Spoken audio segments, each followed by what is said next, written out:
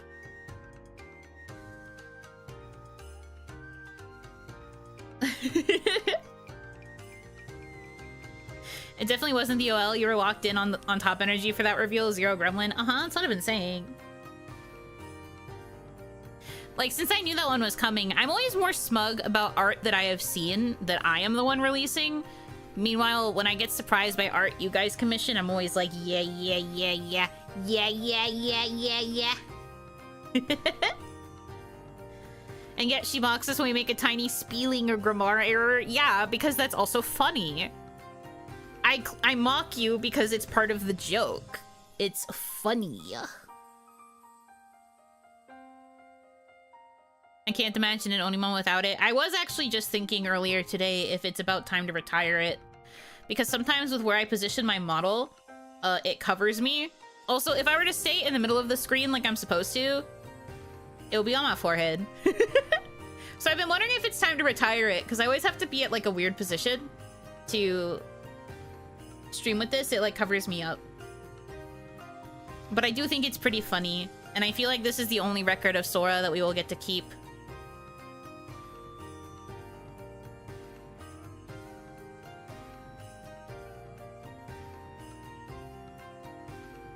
Imagine making a spelling error. Yeah, it could never be me. I've never made a spelling error in my life. Can't relate.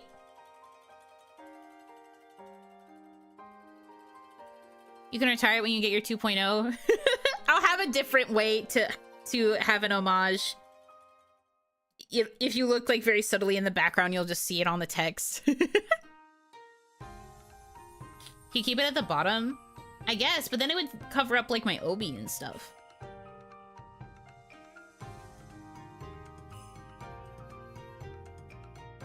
Proof of existence. It's proof that they once lived. RIP to a real one.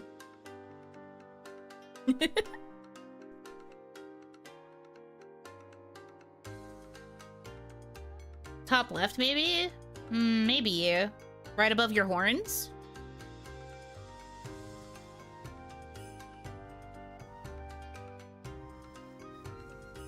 It's slightly invisible across the whole screen, so you have to squint to read it. Top left? I mean, let's see how it looks top left. Where is the image, though, is the real question. I don't remember which source it is. This is gonna be fun. Let's play Where's the Source?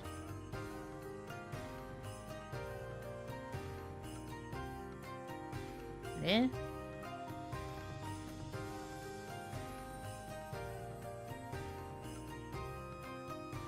Is it this? Ah, it's this.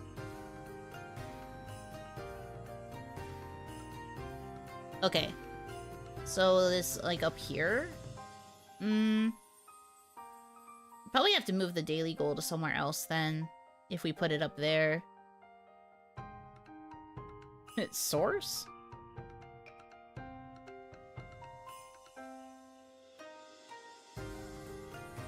Where is the... this? And this can go, like, over here, I guess? Can it be made smaller? But then you wouldn't be able to read it. I give up. Good try.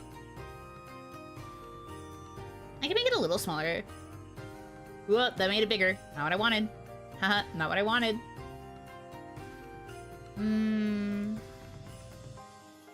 Maybe like... this? Yeah.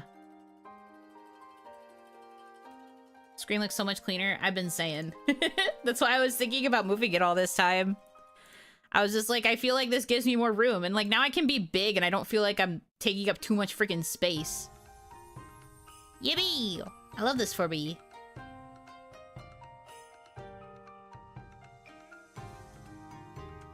Hee hee hee hee.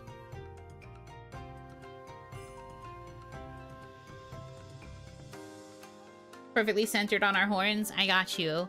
You're balancing it. You're holding up Sora's legacy. It sits on the horns like a proud crown. See, the funny thing about this text is that it came during a time that was really fucking sad. And yet, it's still so funny. Like, the context of when this message came about is crazy, but it still gives me a giggle every time.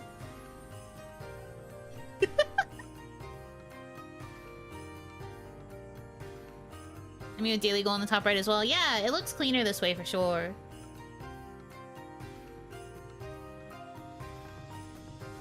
That's comedy, baby. Very true. Comedy.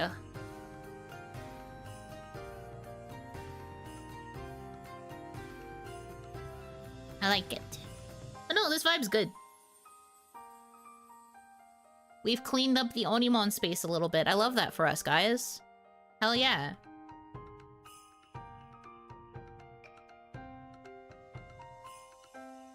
Well, the current OniMon space.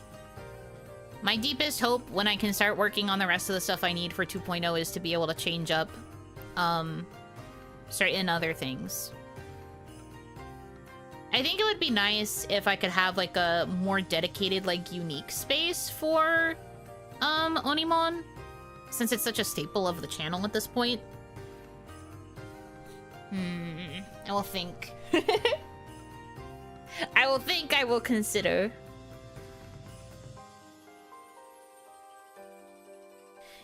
Your recent karaoke got me thinking, any chance of a request karaoke stream? Like how some set up a dono script for adding songs to a list? Well, I have the song request list thing, but it only works with Streamlabs right now. And I don't have my old Streamlabs account. I didn't keep it when I left Kawaii. I didn't make a new one, I guess I should say. Or change the data for my old one to my new email and stuff. I didn't plan to use Streamlabs when I went indie, because I knew that a lot of people have said that Stream Elements was better. But I don't have Streamlabs currently set up, so I can't use Streamer Song List the right way. The only way that we could formally use Streamer Song List would be if you looked at the list and then I set a base amount for a request, and then you requested your song, and then I manually like make a queue. I think I could potentially find a script that would work for adding songs, but I'd have to figure out how to get like a database set up for it. And also, I'd still have to make sure they're songs I know, because the other issue with doing like a separate script would be if you sent in a request for a song and then it gets automatically added to the queue, I'd have to figure out if I could refund you if I don't know the song, which is way more likely to happen because I don't know a lot of the music you guys like. There has not been a lot of crossover between music that I like and music that you guys like, unfortunately. So I'd have to figure out how to fix that up. And it would probably look very sus to both Stream Elements and potentially also my business PayPal, which is linked to my Stream Elements. Everything would be like, why do you keep having money sent to you and then you immediately send it back? Is everything okay? Well, one of us just has bad taste. I mean, I guess. I guess? I am pretty selective with music. There's just not a lot of things that I have heard. Both due to my upbringing and just due to my personal preferences for music. You can make a list of songs to request from so you know that you know the songs. I know, that's why I'm saying Streamer Song List exists. But I'd have to figure out how to use it without having Streamlabs.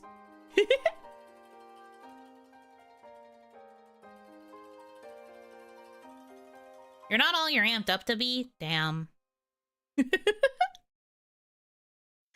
Damn, okay. You really do be like that sometimes. Oni can't even launder money these days.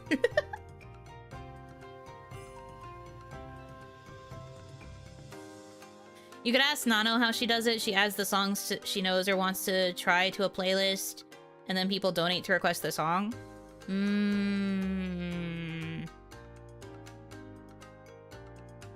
I've always kind of wondered, maybe I could ask. I assumed that she just used Streamlabs specifically only for request streams. Just to make it easier, but I guess if she's not using Streamlabs still...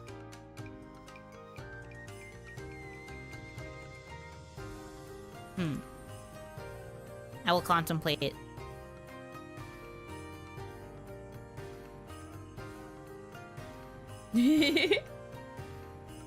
Yeah, I guess worst comes to work, I could just make... Work? Worst comes to worse? I could just make another Streamlabs account if I wanted to do it like that. That seems like the easier solution.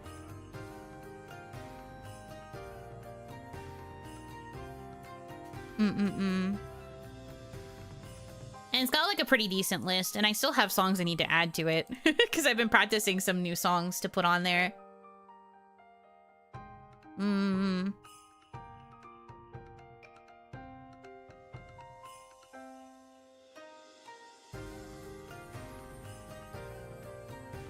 What is your problem all of a sudden, dude? You've been nice before. You wanna go cool off? Go cool off.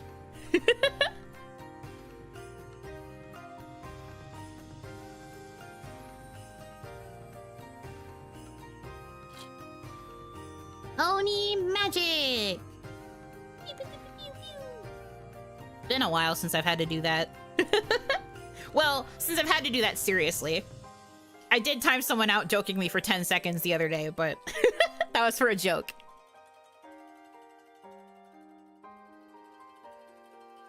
Tupperware no jutsu. You get to go with the Tupperware now.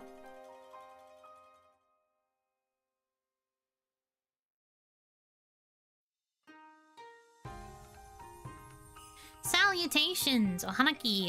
Welcome in, welcome in. You know, it's been 10 seconds, thanks. The brain rot spread? Apparently, but like in a negative way. No idea what's going on over there. That's crazy. Anyways. Possibly me in the Okami stream. I mean, I wasn't going to say names, but if you willingly come forward.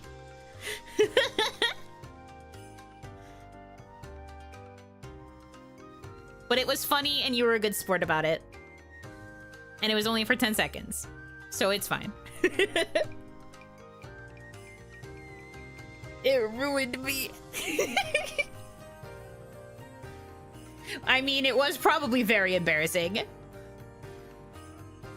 Yuno Hanaki, I have come to bargain. What are we bargaining? What? What is happening? I remember the Funko Pop Oni Magic like it was yesterday. Good times. Me next, please. Stop asking for the Oni Magic. You don't want this to happen to you.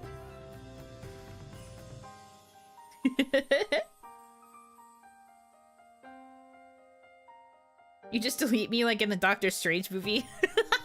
Oh, you're right. I remember that actually. I watched Doctor Strange like forever ago.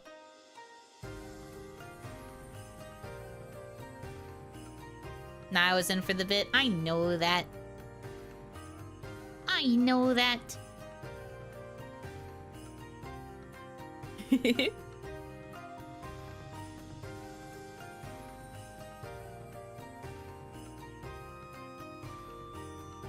yeah, regarding a request karaoke, I do want to do one again.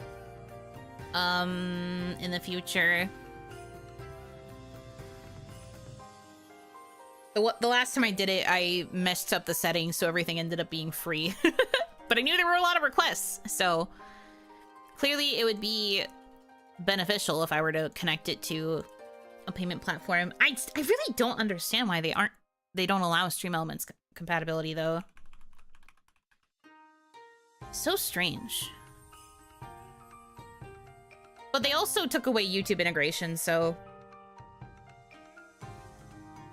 I guess it'd be like that.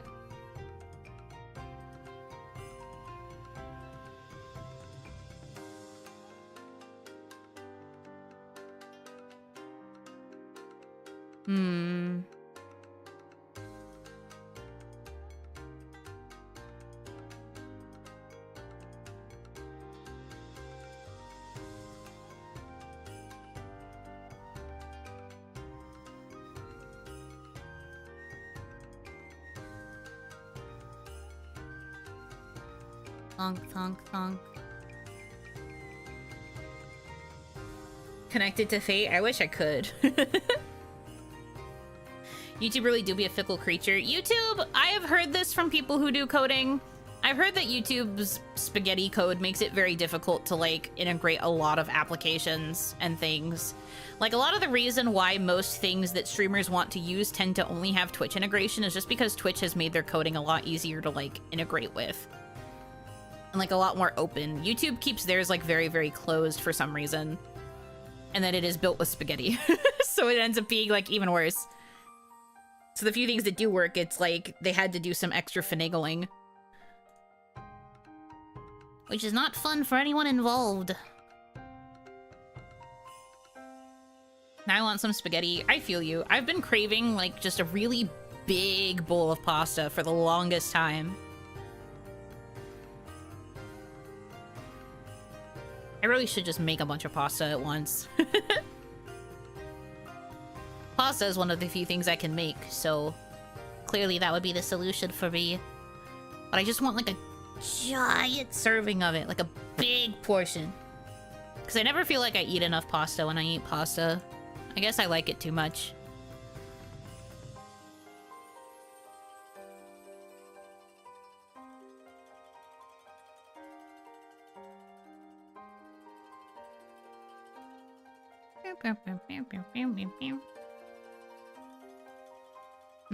Yeah, I guess I could make Streamlabs again.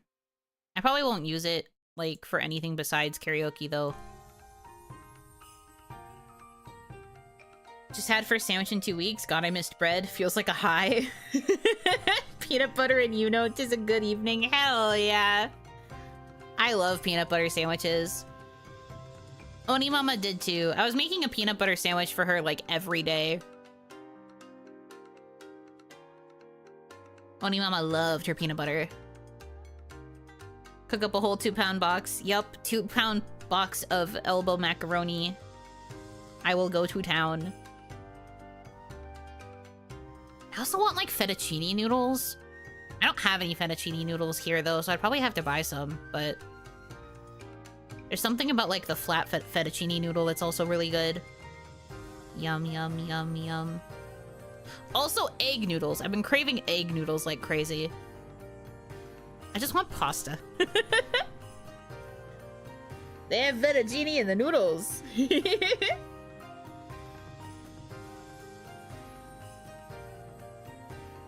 When I was on the keto diet and had a cheese Danish, I felt like I finally had energy for the first time in weeks. That's the thing. I understand why people go on these certain diets and everything, but I feel like you're just not meant to do them long term. I just feel like that isn't super sustainable. You gotta give yourself a cheat day or something. Or, like, maintain it for a couple of months and then take a little break.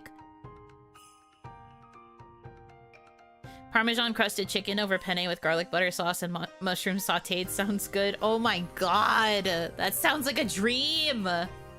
Yum! Why do you have to make me hungry? I had burger! I shouldn't be hungry! Dang it! I want fettuccine. Dang it, I want pasta.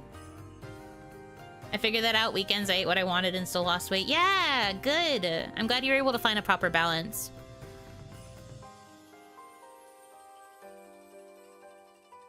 It helps you feel better that way too. Pasta. Yeah, pasta. The keto diet is literally forcing you into cracking sugar into acetone so you can brain. The brain can't burn oil.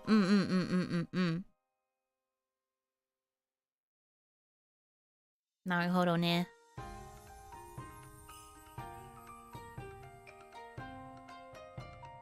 Pizza de pasta.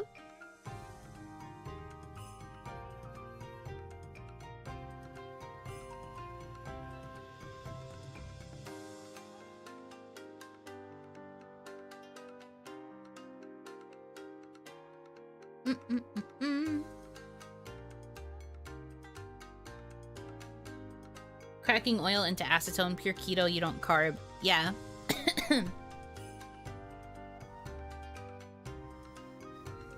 But, like, the thing about diets to me is I've always been like, man, people don't realize that carbs are one of the main things that you use for energy. And that cutting them out completely can be, like, really, really bad. You still have to indulge in them occasionally. I think pizza pasta is the name of a Punch-Out boss. I wouldn't be surprised. Not big surprise.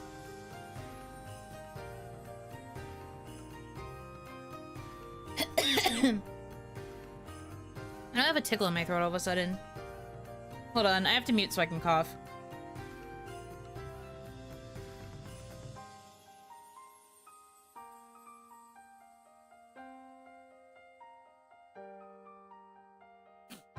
going on there? Unmute. No! Coughing's gross.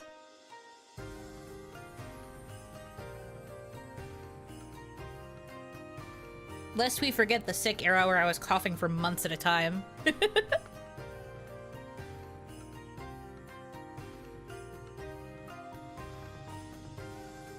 Keto loses weight because the junk carbs get cut first, which is just a good idea to start with. Yeah, no, I get it. But to me, my main point, ignoring whether or not keto diet is good or bad, is more just like, I don't understand why when people diet, they cut things out like cold turkey and then try to never ever have it again. Or act like they can never have it again. And I'm just like, no, you should still have it at least like a little bit. The whole point is to just reduce, not remove. Isn't pizza pasta just spaghetti with pepperoni? Ah, yes, the pepperoni. Well, pizza pasta could also be pasta on top of a pizza. Like a mac and cheese pizza or something. Or I guess in this case, a spaghetti pizza. Which sounds crazy, but also delicious.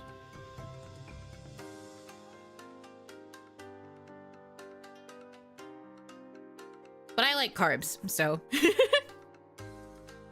If something sounds like it would be too many carbs, I'm usually just like, well, wait. Might be good. Pause. I love that kind of thing. Well, that's pasta pizza, not pizza pasta. True. If we're going by, like, the order of the words... Then maybe it would be, like, the pizza cheese on top of, like... With, like, sausage and pepperoni on top of pasta. And then it's, like, baked, so it's, like, crusted on the top. I guess it just makes it a baked pasta. Keto food is really good, especially on bread. Wait a minute. Hold on, something doesn't add up here. The goal is to remove 1 grain from the feed bag each meal until you get full from a pea, 2 grains of rice, and the center of a hamburger. Man. That sounds like such a sad way to live. More power to the people who choose a diet and stick with it, but... whatever we be. Carbs on carbs on carbs on carbs. Yeah. Obviously, I don't eat like that all the time, but I really like carbs. So I could probably never do a diet that requires cutting them out like that. If I don't have a carbohydrate, I will die. You will gain weight if you smell 2 hamburgers, don't ask. Not the 2 hamburgers. Ratioing how you smell? I could never, dude. That sounds goofy. But again, more power to the people who want to commit to diets and stuff.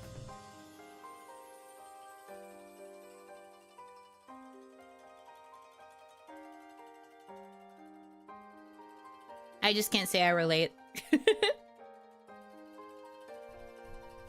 Oh, geez. That thunder is getting bad. Sorry if it picked up on the mic. It looked like it did. It's thundering outside. It's been, like, really gloomy in Onigashima these past, like, 2 weeks? Ish? Crazy. Didn't hear it? Well, the music's probably covering the sound, but I saw my mic lighting up with the thunder. So I was like, damn. That's you? It's outside my window? I don't know. Maybe it's also thundering where you are, but it's thundering for me.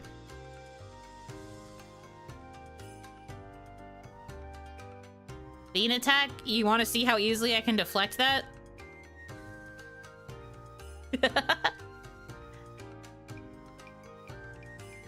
I like thunderstorms, but I grew up in the lightning capital of the world. Man. I used to be scared of lightning more than I was of thunder.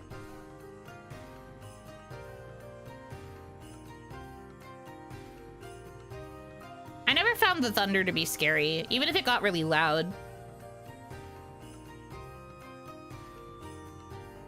Lightning just hit 500 feet down the road. Oh god, stay safe.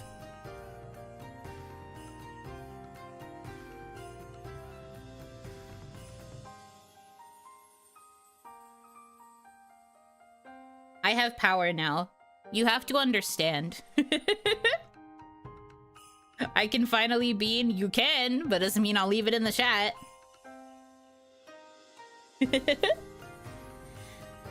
Greetings, Miss Yuno. Finally off from work. Hope you're having a good stream. It's been good so far. Yeah. We've been hanging out mostly, as we usually do. Whoopee!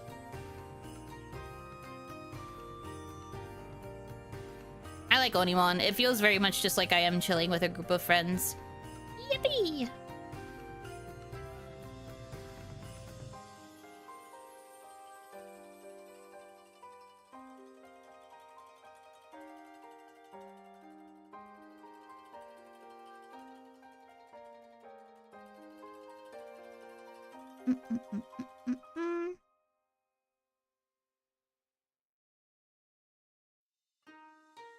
I love OniMon too. Yay! A group of idiots some days, but friends always. Is a friend group not just a group of idiots? You just happen to be on the same wavelength of idiocy. So you feel like you are the only geniuses in the room, even if you are the biggest dumbasses. And that's why it's great. Friendship is great like that. Also, true friendship is being self-aware of your stupidity and taking advantage of it. That's how this chat feels. Yeah. Yap time is always the best time. Luckily, every stream is a yapping stream when you are Yuno. Yippee! I would absolutely classify my IRL friend group as that. I think my IRL friend group was more so on the we think we are the smartest in the room vibe. At times. I don't know, we were a pretty mellow bunch, but we often felt like outsiders. And so we always thought that we always had like that slight air of superiority to everybody else.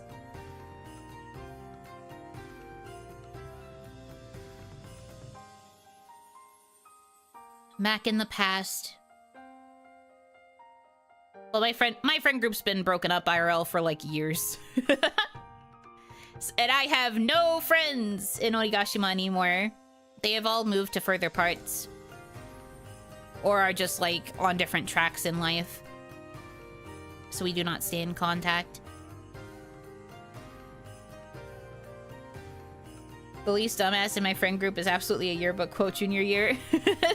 I am the smart one. So true. Individually, we were all quite smart, but together we just evolve into dumb shit. Well, yeah, I said this before, but like...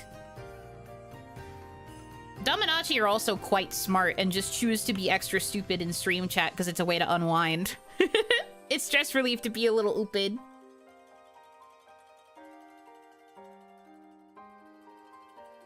Not even the friend that gave you the Stanley Cup? That is a long-distance friend. I do not have any friends that live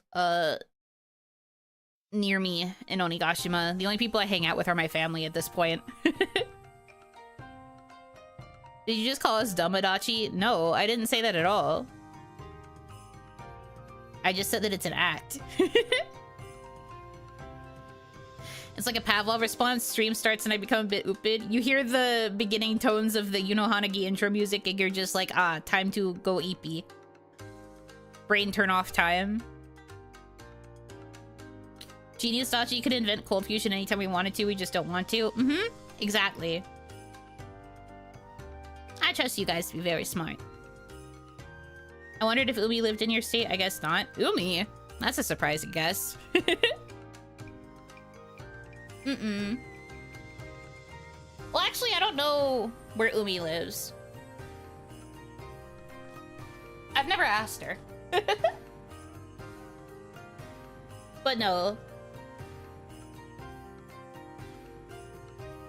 Maybe we are a brain Ouroboros. We're constantly creating and eating ideas. True.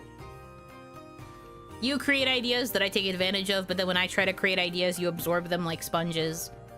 And are like, but what if we are silly instead? But what if we are goofy and also silly? -5 intelligence, yeah. It's just a passive -5. for the duration of stream.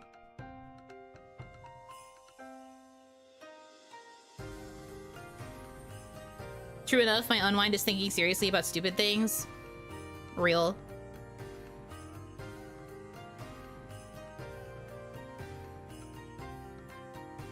When I socialize, I feel like my brain is a little bit less active. Not in a negative way, but more in just the, like, I'm trying to get rid of my own mental filter, because I'm in my head a lot. Honestly, I'm still in my head even when I stream. But I feel like I am less in my head when I'm streaming compared to my normal. In my everyday life, I am always in my head overthinking. But when I stream, I overthink a little less, and I'm more willing to just kind of speak off the cuff. She's a heady Kikomori. What does that even mean? I can't leave my own brain. Let me out. Banging against the walls of my cranium. But no, it's more just like I think a lot about what I want to say. And I also feel like I'm more coherent when I'm typing than when I'm speaking. You can unwind easier when you're listening to others in your company. Oh, absolutely. I love getting to shut the fuck up and just listen to other people talk. I'm like, I yap a lot when I'm alone, but then when I'm in groups, I always want to listen to other people talk and like interact with each other, and that's why I tend to get a bit quiet in collabs. I do my best to interject when I feel like it's appropriate, and I try to keep a good balance compared to other people I'm collaborating with. But honestly, I would prefer to just sit back and listen to other people banter. I love that shit.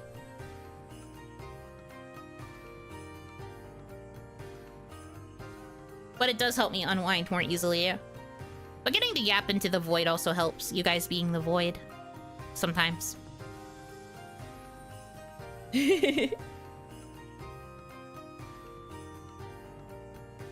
Typing helps me avoid saying too much, but not always. Word limits are probably the best way to prevent me from over yapping.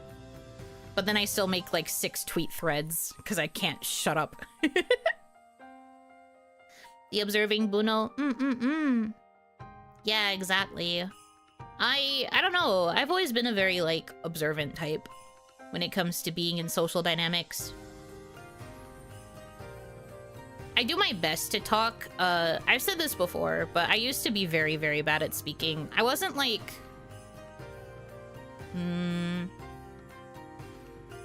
I definitely wasn't mute. Like, I could talk. I just would elect not to a lot of the time. And then the longer I had to talk at once, the more stuttering and voice cracks and like eventual like dying out of my voice would happen because I'd start getting more insecure about myself. I could start like talking, but the more I had to talk and like just let it run without really thinking out what the rest of my point was going to be, the more anxious I would get until I just clammed up and stopped talking entirely. I've gotten better since those days. But there was like a thing that happened in my childhood that made it so that I couldn't speak up as well as I had before. I used to be very sociable, and then the thing happened and I like basically all that progress, I guess, just like disappeared. No longer sociable. Instead, very, very afraid of socializing. But I have since grown out of that, which I am happy to have done. It still rears its head, though. Like, when I'm streaming, sometimes I will still get a bit stuck. So if there are times where I pause longer than usual, it's because I'm trying to get over the mental hurdle in my brain and kind of start over with a new line of new line of conversation. But, you know. It has gotten a lot better than where it was. I had to teach myself to not talk as much. I love yapping about anything, but also listening to people to learn how they think. I think it's good to be able to do both.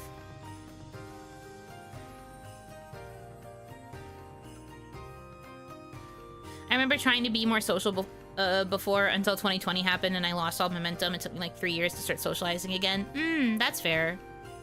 I am very fortunate that a lot of my main socialization happened before the panini that released in 2020.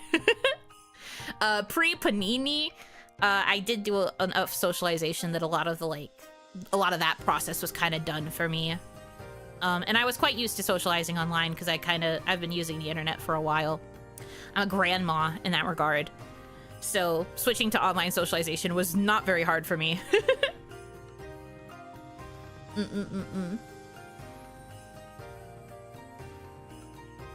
If it's anything, we love hearing what you have to say. Thank you. I do appreciate it. And like I said, compared to where I was when I was at my worst, I think that I have become a lot better, for sure. And like my socialization skills have gotten a little bit better. I am not the extroverted one who like draws a lot of attention to herself, but I just try to be nice and polite. I try to express my appreciation for people or like my admiration for people that I think are cool. And then I just don't like force myself onto others, I guess. Do you know the sound of a PC screaming as it tries to connect to AOL? Yes. We did have AOL. I got very used to that sound because I always wanted to use it to log into AOL Instant Messenger to message my IRL bestie at the time.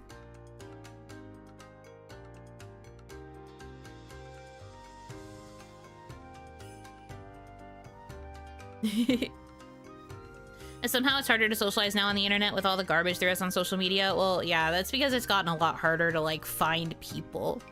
I feel like social media has kind of tailored itself to allow for less community and is more tailored to like your personal experience. And people end up like surprised when there are others who have different opinions on a thing. Like they think that they are just posting something into a void, or like a void that like answers back to them with things that they like. So then when people who don't like that thing or don't agree try to have a dialogue, that person's just like, what the hell? You weren't supposed to see this. This is just supposed to be for me. That's why you always see those people who are like, wow, this tweet blew up suddenly. I don't know where you guys are coming from, because they were just like tweeting for themselves, but then the algorithm's just like, I'm gonna make this go viral.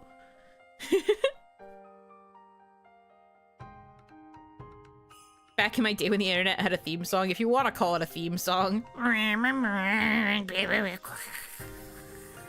Awful. I remember the days of MySpace. I never used MySpace, but I knew of it. I watched other people use it. I'm the only person on the internet tendencies. That's what I mean. Before, the internet used to be the way that you would connect with people all over the world to like learn all sorts of different ideas and perspectives. But I feel like most people now think that like the internet is mostly for them and like people who think the same as them. So then when you start getting confronted with like people who don't think the same way, you're just like, ugh, I don't like that. Why is that here? And like, it's very easy to just block something and move on, but then you have people who've been raised on this version of the internet compared to the more open, free thought experience that was our internet. But then you have people brought up in this version of the internet, and then they think that they have to go on a crusade and like chew out people who have different opinions, and I'm just like, bro, just mute the post and leave. It's not that deep.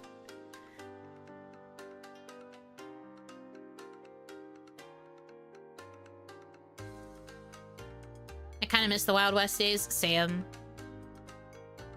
I feel like it was more fun to just kind of see a bunch of random things organically instead of having algorithms that supposedly tailor to my interests.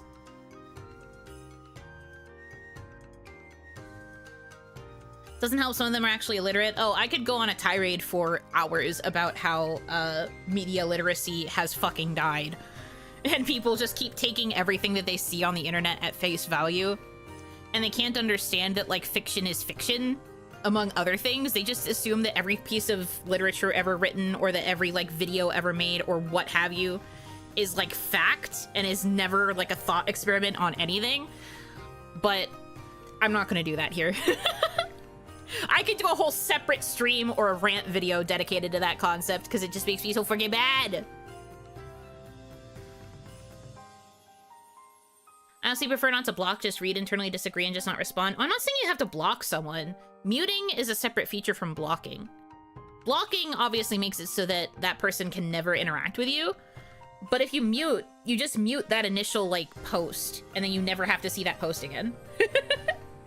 And, like, it's one thing to read it, know that you disagree, and then just be able to scroll past and move on.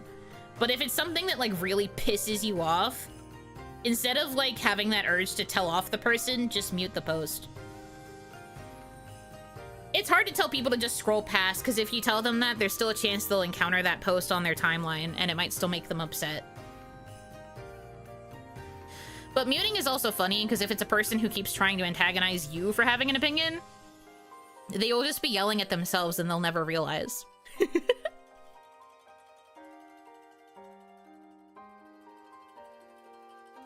I love blocking people for petty reasons, and that's also fucking valid, bestie. Live your truth. I muted Elon, my days are numbered. I blocked that man. So if your days are numbered, mine are numbered and counted. I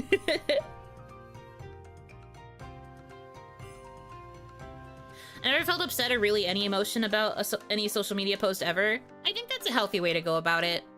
But again, if we're going back to using the internet for some form of socialization or also for some form of self-gratification, people will get very offended if it goes against, like, a personal truth that they hold. Even if it's something as simple as, like, shipping a character that they like with a character that they don't think works in a pair or something.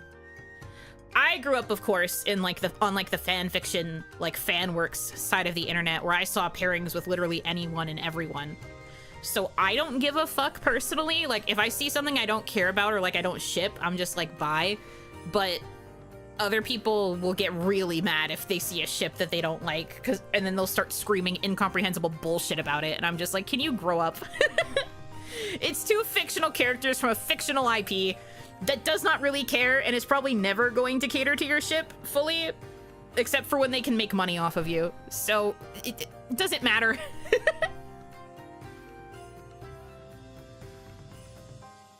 Once I blocked someone for saying they were disappointed when Avatar was trending and it was just a stupid cartoon. That's fair. Again, it's all to your personal preference. You can tailor the internet the way that you want to.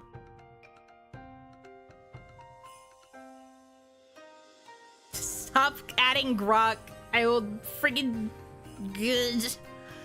Don't even get me started.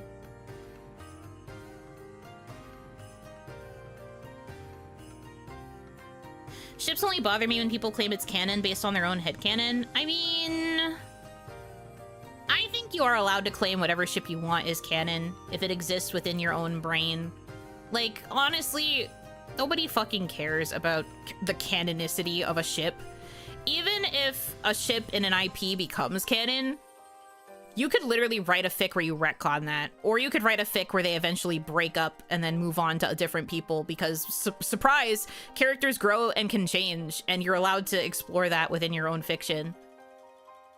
I just think it's stupid when you see other people ship something that's different from what you ship, and then you, like, hate on them for that. Like, people have different opinions of things.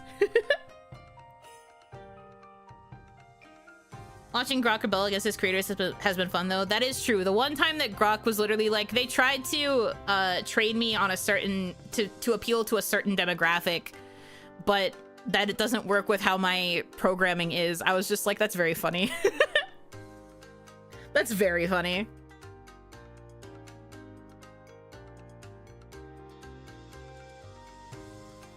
I, in fact, love seeing all the variations of a canon people will do. I agree. I think it's fun. And again, I came from, like, an open space where, like, everybody was shipped with everybody else within an IP, so I don't really care about canonicity of a ship. And I still think that canonicity doesn't mean anything, and you could still just, like, say fuck it if you want in your own fan work. That's the point of a fan work. You are a fan of the thing, and so you are exploring different ways that the thing can happen.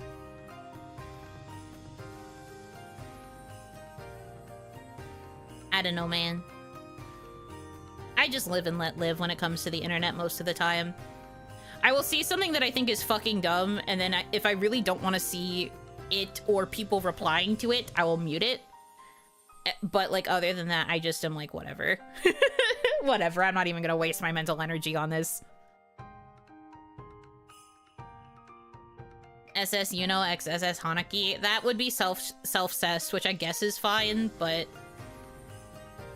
I don't know if I really vibe with it, personally. Self-cessed is better if it's two different versions of, like, a personality that are paired together, in my humble onion. Father Buno x Mommy Yuno? That's interesting.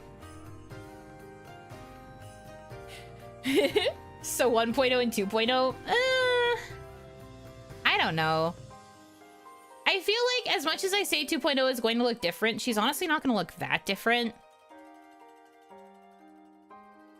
I feel like that might lean a little bit too close to... Well, it'll lean closer to pure self-cessed than not. But, I mean... aesthetically, they would probably look good together.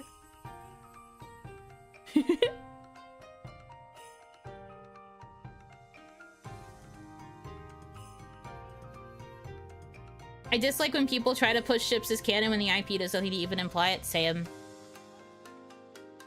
Fandom is just an excuse to explore any possibility, and, like, again, it's especially funny when it's for an IP where, like, the only time they ever acknowledge ships is when they want to make money off of the people that ship it. I'm just like, they're literally just doing this to get your money, and you are too blind to see it, but more power to you. Continue to ship the thing if you'd like.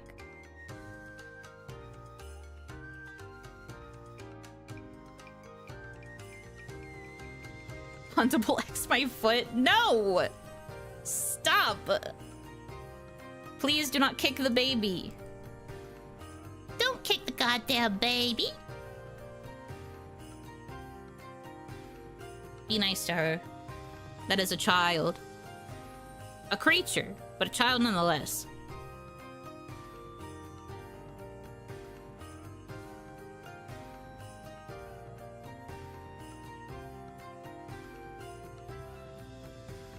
Huntable X Low Earth Orbit. Anyways, let's not ship Puntable with anyone because she is a child, and that's a whole other can of worms. Regardless. My overall point is, I feel like the internet has kind of shifted from being a... what was it fucking called initially? The enterprise of, like, free ideas? The market of free ideas? Something like that. And now it feels like if you don't agree with somebody, they, like, think that you are the spawn of Satan. And then they just get really mad at you for no reason, even if it's something as simple as just having a difference of opinion. That's the thing that I always feel crazy about. I'm just like, huh? What is wrong?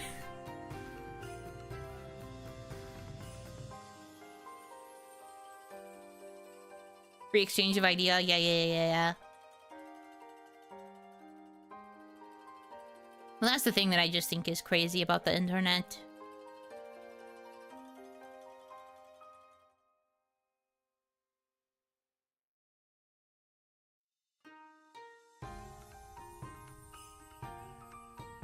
You know, likes peanut butter blocked.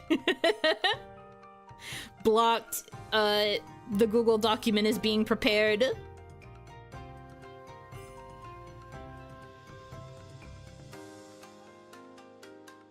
Polarization of opinions and the extremes of responses can make the internet exhausting sometimes. And that's the thing, the internet rewards extreme opinions.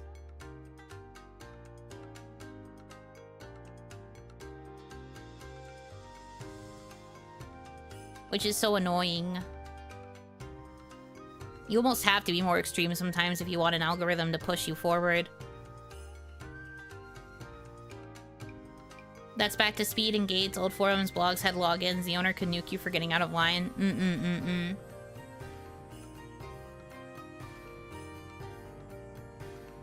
Very true. I don't think there's anything wrong with catering your internet experience or, like, catering your online space to something that you like. Like, by all means, you shouldn't surround yourself with things that make you mad. Like, it's hard to explain. I guess, like, I don't know. Block if you want to block, mute if you want to mute, scroll if you want to scroll. Just don't be an asshole and attack people.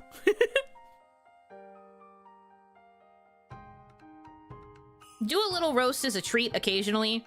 but like, don't attack people.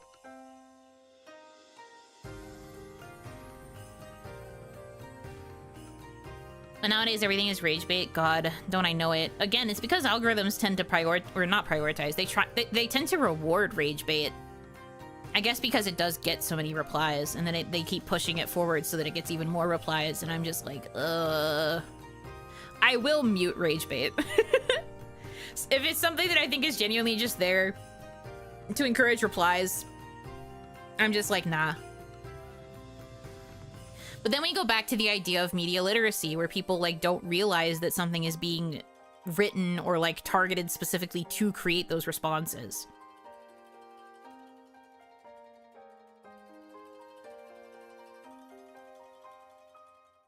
Best way to improve the internet, remove the algorithms and bots. True. There are a few examples of bots that I have found to be positive, but then there's bots that are just like nasty. I do think that like less algorithm focused social media would be nice though. But I think algorithms are kind of here to stay because in the end every app just wants you to be on it the longest. So they keep trying to appeal to you with all of these things you like. They're like, look, Love and Deep Space tweets, Infinity Nikki tweets, tweets related to Love Live, tweets related to blah, blah, blah, blah, blah. Don't you love this? Don't you want to keep scrolling forever? Speaking from personal experience of my For You page, for the record.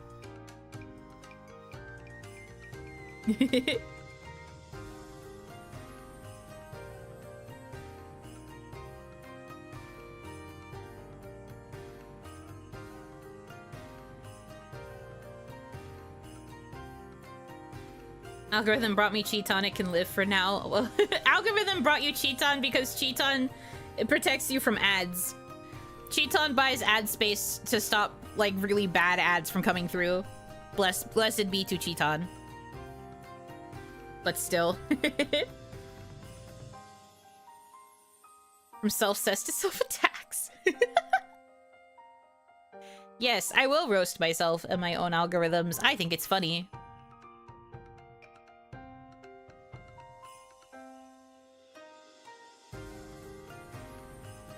Algorithm, look, shows a picture of Puntable. Don't you feel like eating this child? No, I don't think the algorithm would say that about Puntable. Honestly, the algorithm probably wouldn't push content with Puntable because Puntable appears like a child. Algorithm brought me to Kawaii and my Oshis were on break. Well, that's like back when the algorithm was still kind of good.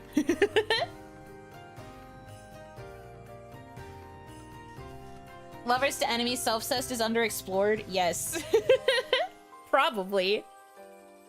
Breakups must be painful for self-cessed. I can imagine. Rejecting a whole piece of yourself. A whole part of you. Losing that part of yourself in the process. Talk about drama. It would say that about Punnable if we bought the ad space for it and stop. Of all the times I get an ad bought for me, it's so you guys can advertise Puntable, who I barely use. That's crazy. How could you do this to me? Where is the respect?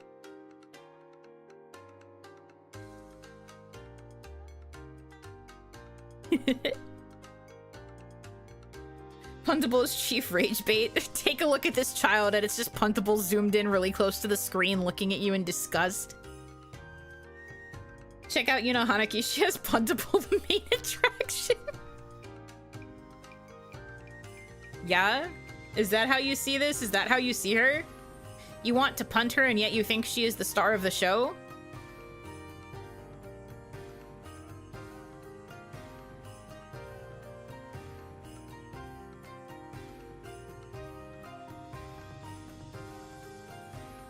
I've always been the one in control, heel.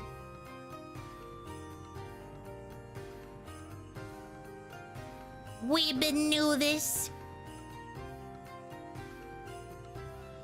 I'm big, and I am in charge.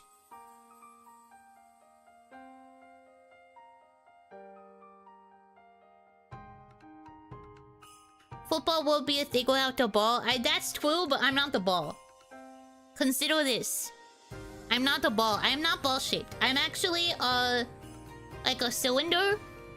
If you want to make the right joke, you have to say you're gonna kick the can.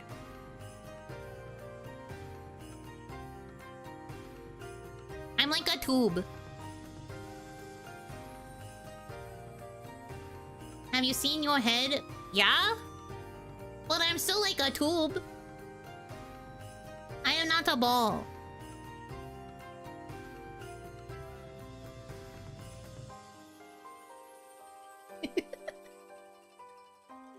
Tired of VTubers bragging about 25k wigs and 7,006 toggles?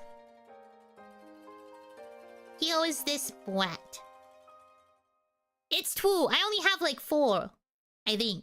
I actually don't remember. Hold on. I think I have... Yeah, I think I'm a little mad. A little mad. And I have this... Then I have sad.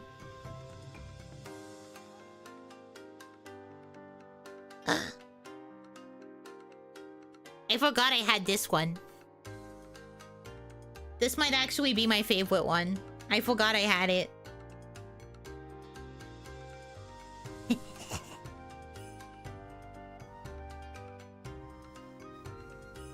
I forgot. I don't use it. Oh god, how do I turn it off?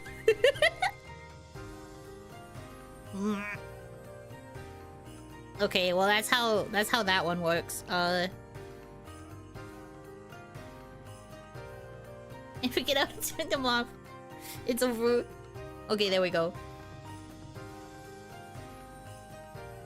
I don't think I've seen it. Yeah, because I barely use it. I don't really use toggles. My hands are really small, so I don't usually reach towards the keyboard. I had Yuno do that just now.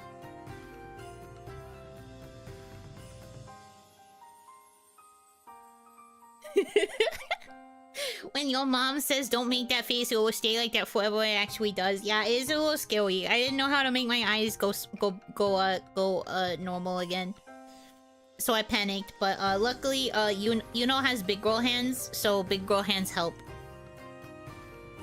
You have hands? Yeah, I just covered them with my sleeves because Yuno says that they're too sticky and she don't want me to make the keyboard sticky. So no sticky keyboard. She doesn't like the way it's sticky. But yeah, I have hands, look. I have hands. They're just really small, see? I have hands. Haha, made you look, I'm gonna get you all sticky! Yeah.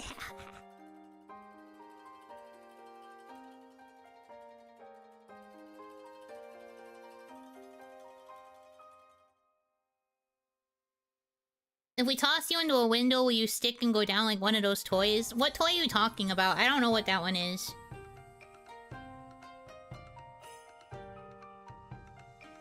Does booping puntable also end stream? What's a boop?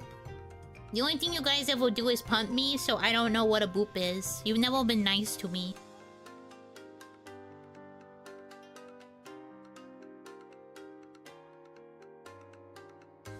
You're not answering the question. How am I supposed to know how to respond if I don't know what the thing is? Are you the only puntable without hands? Do all of them have no hands? I think we all look like this. I don't know though, because you'll probably never see the other two again. I'm the only one that survived. I'm basically an orphan because my sisters are gone. Huh? That's fun. Whoa! Whoa, that thunder was really loud. I think I gotta go. Thank you so much. I think I gotta go. That was scary. I don't like thunder. I think I gotta go. I gotta go now.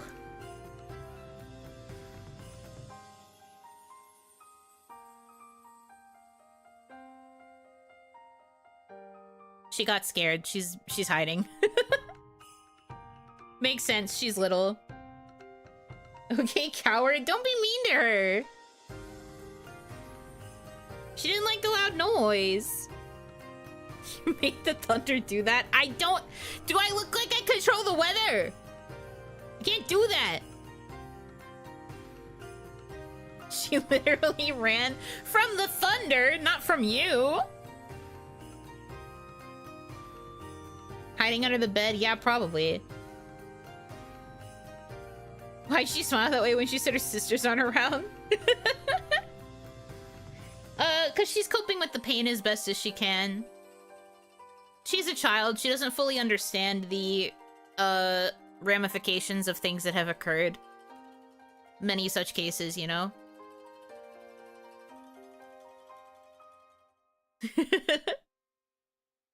Aren't those things on your head lightning rods? They are my fucking heads! I will fucking stab you. I will go underneath the chat right now and stab you.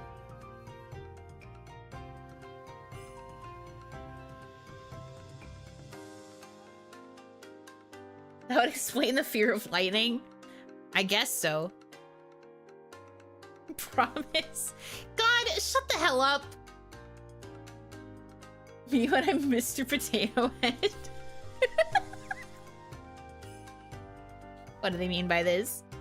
There are Oni who can control the weather. There are, yes, but not me. That is not one of my powers.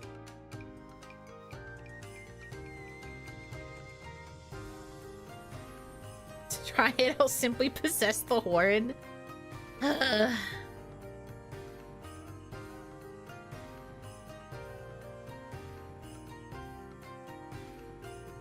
Guys are the worst sometimes, man.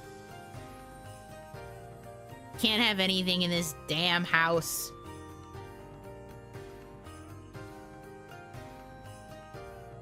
You try to threaten them, and any threat you make, they're just like, oh, promise? Promise! I desire that cardily. Joke's on you, I'm into that shit. And I'm always just like, God damn it. Why are you scared of nothing? Is one of your powers being a menace to our ankles? That might be one of Puntable's powers. I, though, am taller than her, so...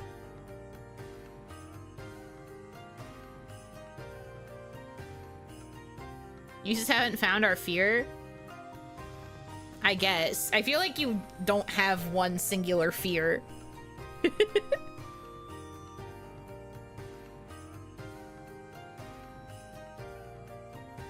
You could try to threaten us with groin kicks? I could, but I'm not gonna. That we were also M's. Yeah, that's the other thing. You're all massive M's. No fear, Yuno wears pants, one fear. That's so true. I do remember when I was showing the art for Bang, everybody was just like, no, where's wife? Why are you wearing pants? But that was Sora's idea. Sora designed those outfits, so Sora was the one who had me wear pants.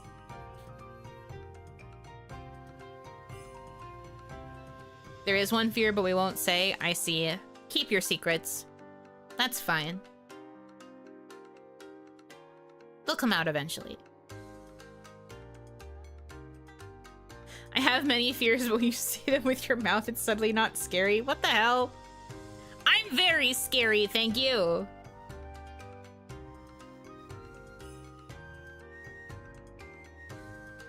One of her owning powers is to turn any actions into allocations, allegedly. That thought is pretty funny, but no. It wouldn't be something that arbitrary. We do have one fear, black text on white background. Okay, but that's a general fear of VTuber announcements. That's not so much a more specific fear. But also, you probably wouldn't have to worry about anything like that coming from me anytime soon. Knock on wood, heaven forbid. Because I still remember when I had to do 2 of them in October, and that was the fucking worst, because I never thought I was even gonna have to do 1. Black text, white background, hate. Especially me right now. I'm just like, I don't want to fucking deal with that shit.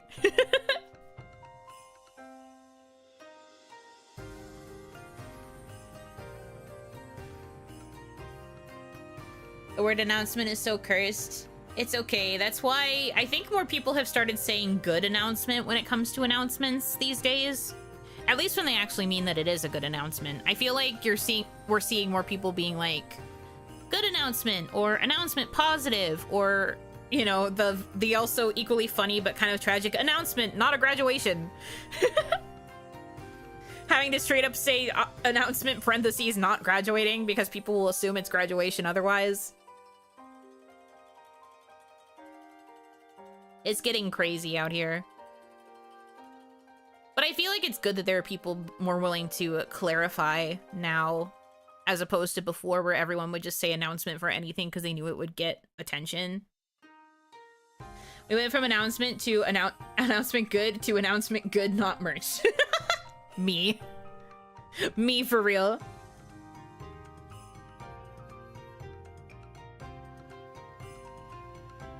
Announcement equals 55% graduation these days? It depends, yeah. Like, if they don't frame it as announcement positive and if it just says announcement, you have a 55 chance of it being bad. I will agree with this. It's almost comedic now how many different synonyms for good are added to announcement stream notives. Announcement, good, positive, not graduating. Please come.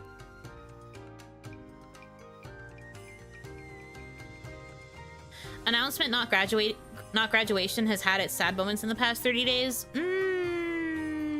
I suppose. I can't think of any recently, though. Most of the announcements I've seen have been negative. It makes me sad. Either that or in-depth hiatus ban. Indefinite hiatus is becoming the more common announcement type, isn't it? I guess... See, the thing is, I feel like that's just a way of saying graduation without saying graduation. It's graduation with leaving the door open to come back, I guess.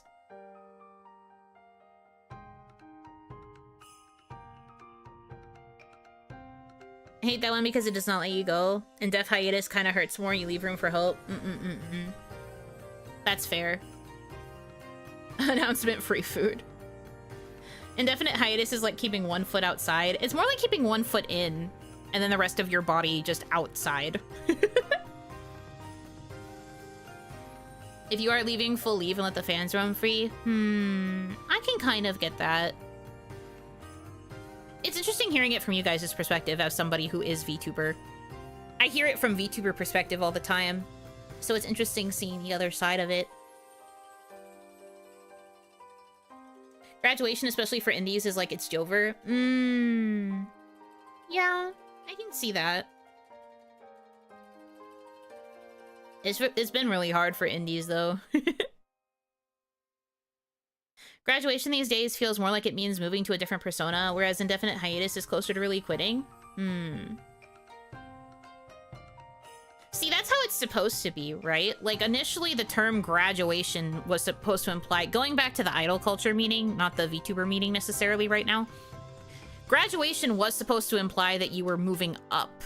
Like, that you were done with this current thing and that you were moving on to something bigger and better. So when people say graduation, the implication is supposed to be that you are going to be coming back, but you're going to be in a better position than you currently are. So if an indie says graduation, you're supposed to infer, potentially, don't assume, allegedly. You're supposed to infer that that means that they are going probably corporate to go somewhere better.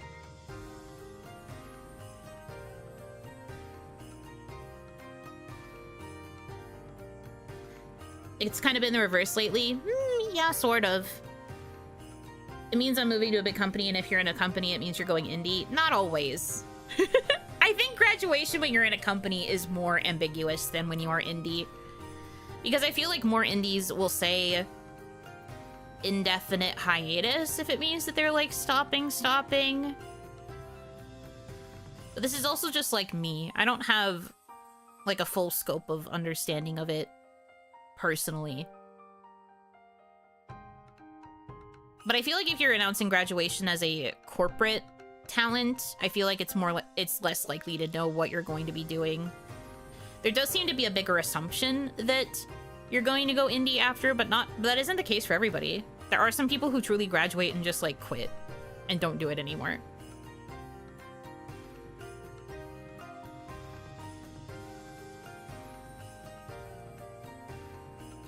When you're in a company and graduate, it feels like indie is the result, as of late at least.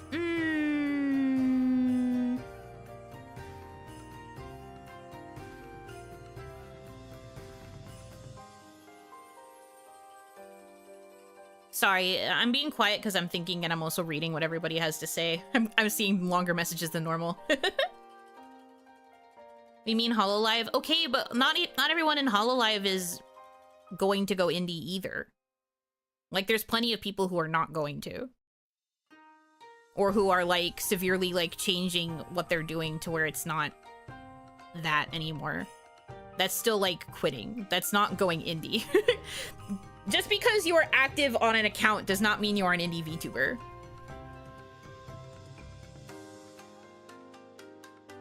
Uno buffering? Mm-hmm.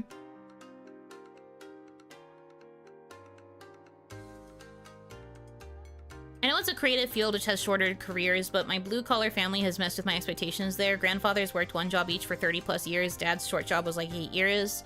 So you're more used to the idea of, like, wanting a VTuber to be there forever. I get what you mean.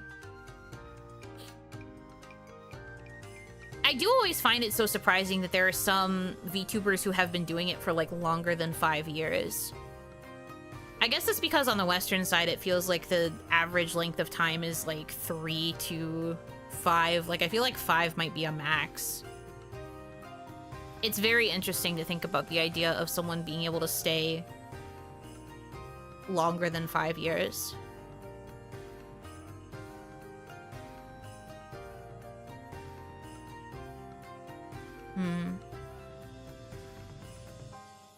You're stuck with us, Yuno. You're stuck with me. If you're big enough at any point, even if you really intend to perma-quit, you might as well make an indie account just to farm the passive sub and member revenue. Maybe that's too cynical of me. I think that wouldn't be fair to the fans. I think if you made like a quote-unquote indie account just with the intention of farming subs and memberships, what would be the use of that? You'd just be taking money from people. I feel like even if you did just want, like, passive income, there'd be better ways to do it. Or you'd have to at least offer them something. Even if it's not often, I feel like you'd still have to offer something. I don't like the idea of just passive taking of memberships. But that's just me. At least for me, the streamers I have watched since I started watching streams have streamed for like 12+ years, so VTubers lasting so little feels odd. I think it's just difference in culture, perhaps. We could argue about this side of it as well, like the fact that VTubers are sometimes portrayed as characters and have like a set image or whatever. But that can get exhausting. I think that trying to stick to a character can be difficult and like tiring in some respects. Some people aren't built for it, and the longer you have to do it, the longer you have to maintain that set image. Eventually, you kind of just want to have that freedom to be yourself. And when I think about, like, streamers who've done this for, like, over a decade or whatever, it's usually people who are just streaming as themselves from the get-go. And they've just built themselves up as themselves. So there's also, like, way less expectation. I think VTubers have a very solid expectation placed upon them that can make it difficult for some people to want to maintain it for longer than a few years at a time.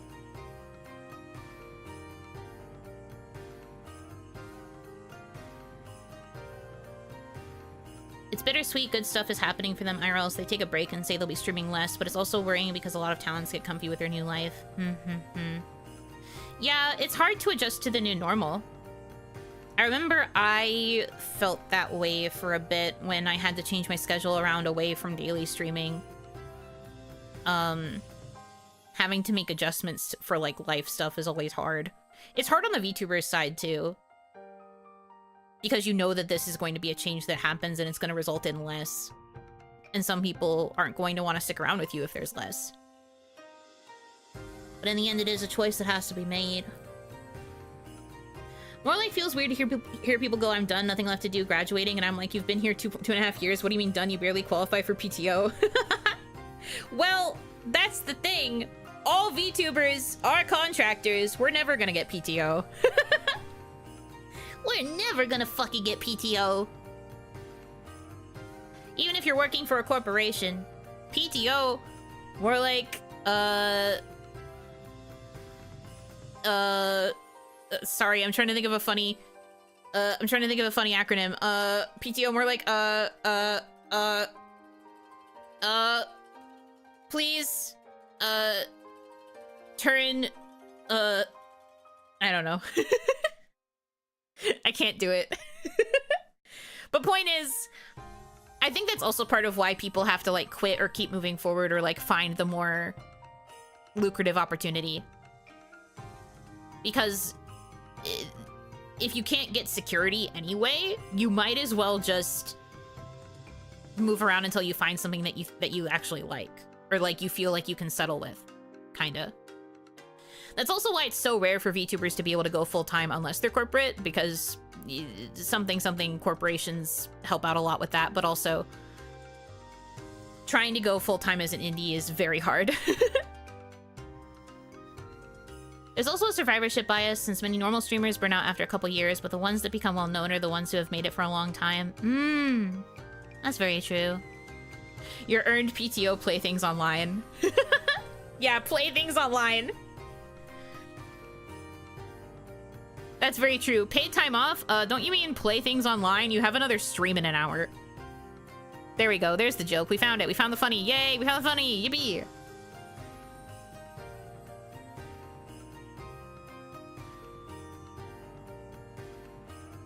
I think what's led to a shorter lifespan lately is how the culture of VTubing is in general. It's shifted so much since the beginning. I would agree with this. I was like an observer for a long time. I think I've mentioned this before, but initially I used to be like, what is the fucking deal with VTubers? I didn't like them. And then, you know, you don't like the thing and then you get forced to become the thing, assimilation or whatever. But I have seen like the overall shift in how people have approached VTubing. And I do think that it has changed a lot. In some ways, it's good.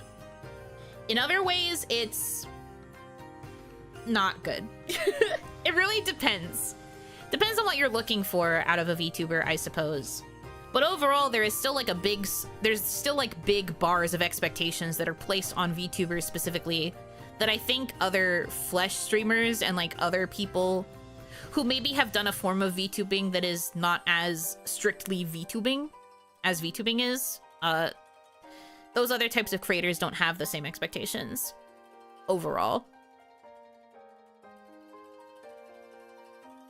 There's a third stream in an hour. No! I have to stream Graces in the morning. I can't do another stream tonight. You'd only get a 3-stream day if it was not a freaking Monday.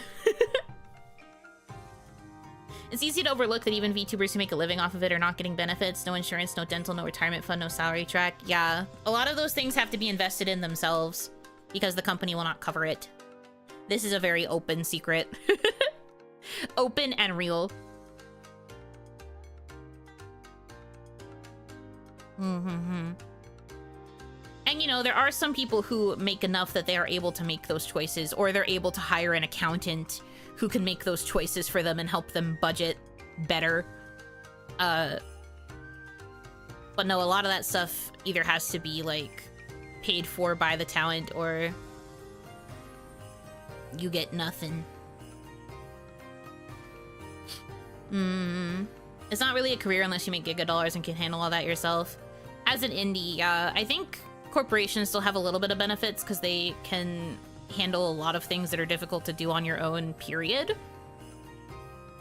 Which is probably why, going back to the argument you guys made about people graduating to go indie, that's usually after you've built an audience that makes you feel like you can handle continuing to do it on your own.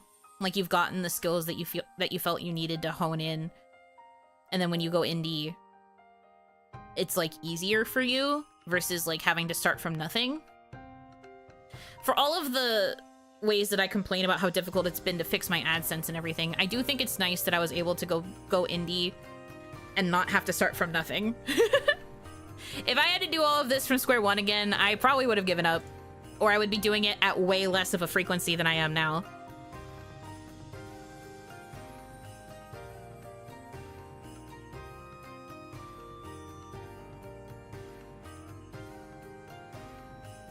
Somewhere along the way, VTubing turned too corpo and made it feel too uptight. I would like to just be anime girls playing things or streaming, no other duties or stuffs they have to do. Yeah, but then you get people who are like, the more realistic you are on stream, the more I hate it. They're like, where's my escapism? Where's the cute girl who pretends that she doesn't burp or go to the bathroom? And, you know, different strokes. There are probably girls who love to have that kind of vibe. Can't relate, though. Technically, VTubing's origins was corpo. If we assume Kizuna Ai, yes, she was technically made by a corporation. But a lot of the initial, like, big streamers before Any Color decided to do their thing, it was mostly indies.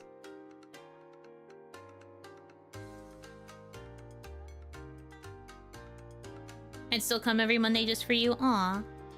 Thank you. It's true. Even if I had died and had to start over, I probably would still do a Monday stream at the very least every week. OniMon has become such a core part of my life. It might not be called OniMon, but I would still be like, I have to do a Zatsu every Monday or I die.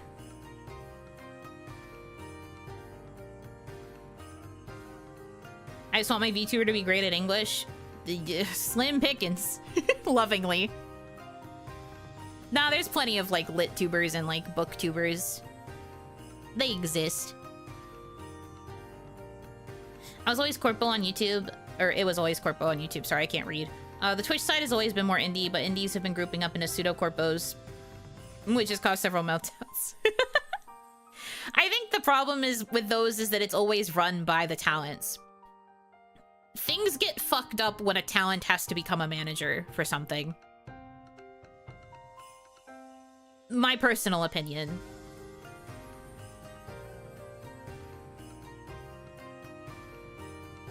Like, the closer you get to a pseudo-corpo, the more talents within the group have to play manager, and then whenever you have to have some sort of power dynamic among your friend group, it's Jover. But I think there have been a few agencies that have been trying to utilize Twitch a little bit more. Not many, but there are a few.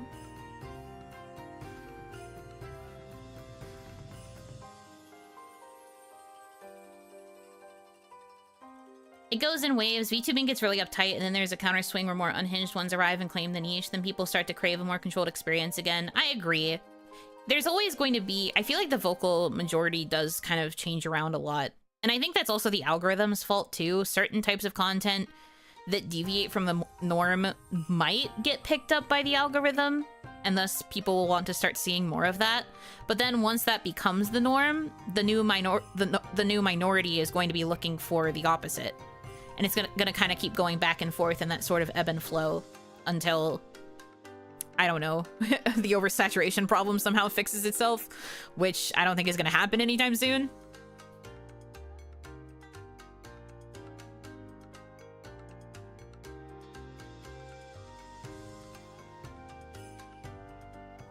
Gotta keep the separation of church and state, talent and management. Yeah, I agree. I don't think those sorts of, well, I shouldn't generalize. I don't want to, like, yuck what people are enjoying doing, but I've always found it kind of when someone who is a talent has to then try and be the manager. I just don't know if that always works. Having to answer to your friend like they are your boss just sounds weird to me.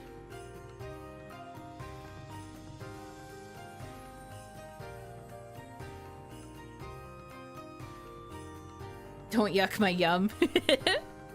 I know, that's why I tried to pivot. I was like, wait, I don't want to generalize too much, because sometimes I feel like it might work. But there has to be like a solid sense of professionalism with everybody involved.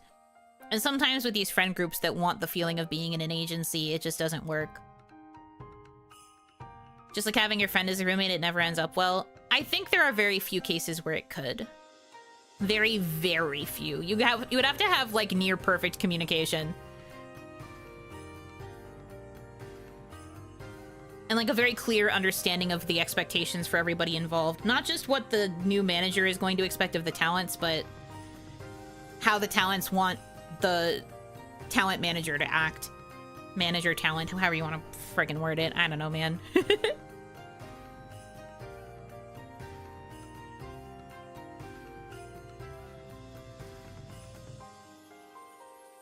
Perfect communication in a field full of introverts. Of not just introverts, but people who don't like confrontation. That also happens a lot. You have to be willing to deal with confrontation. And also, like, not be afraid to put your foot down with ideas. There are several times, I know I've mentioned that I was a bit of a manager's pet at times when it came to trying to do things right because I wanted to be successful, but there were also several times where I'd be like, no, I'm not doing that. The horror game arc. I think I can say this now, because I think we are far enough away from Kawaii's death that I can bring up this other idea that they pitched towards me. Because it baffled me to the point where I was like, you must be crazy. They pitched the idea to me during a management meeting. Oh, hi, Mayfei.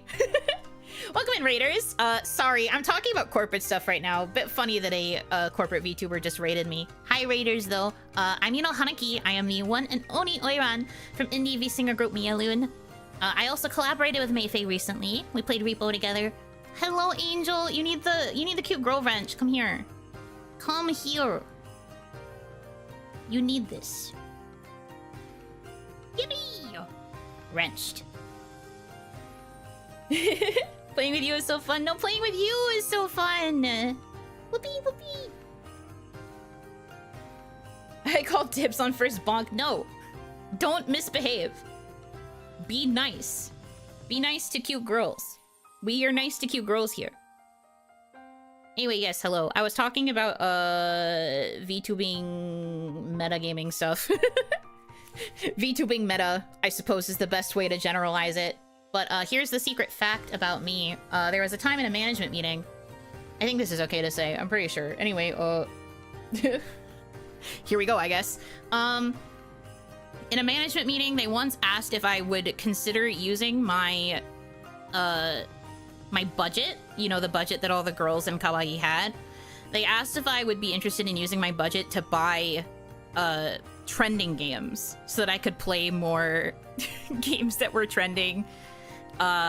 Specifically, they wanted me to use it to buy more like horror games and like more like shooty pew pew games and like all of that stuff.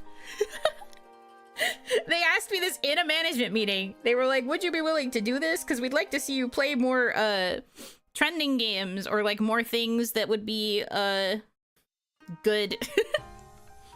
And I was like, eh. You want me to what? That's not a bad idea, but considering who you're talking about, pretty bad idea. Oh man, scary games. Yeah, they really wanted me to play more horror back then. Because like, and like, I understand their point of view. Horror games are a good way for VTubers to get like noticed because most people like to watch others play horror games because they like to see people be scared. So their way of thinking was like, if you play more horror games, people will like to see you get scared. And because I had like the Oni lore and like the spooky like demon monster like eerie vibe, they thought that it would suit my lore as well to play more horror games and be known as like more of a more spooky gamer. But also like their other main reason was just they wanted me to play more games that were like immediately trending, because a lot of the games that I was playing at the time, like, you guys know what my schedules look like. My schedules were just they were not the most trending games. I think the one time I played a game that was like kind of popular at the time was Bunny Garden. They wanted you to play Flavor of the Month. Yes. And I had mentioned that one of the main reasons I wasn't as into Flavor of the Month games was because whenever they released, they'd be like, you know, the $60 games, and I wasn't making enough money to justify playing those. Or buying those, I guess I should say. Buying and then playing, because there'd always be a chance that I don't like it, and then I spent $60 on a game I hate. And so they were like, oh, then why don't we consider using your project budget to buy games? And I was like, You what? And I was like, respectfully, I don't think I like that. I think that was probably the craziest thing that they ever, like, pitched towards me. Not that I didn't understand why they were pitching it, but I was like, For games? Because I guess they've, like, I still don't even understand it, because, like, I had told them I wasn't really much of a game streamer, and these are the same managers who are always like, you know, your Zatsus always do so well, why don't you do more Zatsus per week and less gaming? And then they turned around and were like, what if we use your project budget for gaming? And I was like, huh?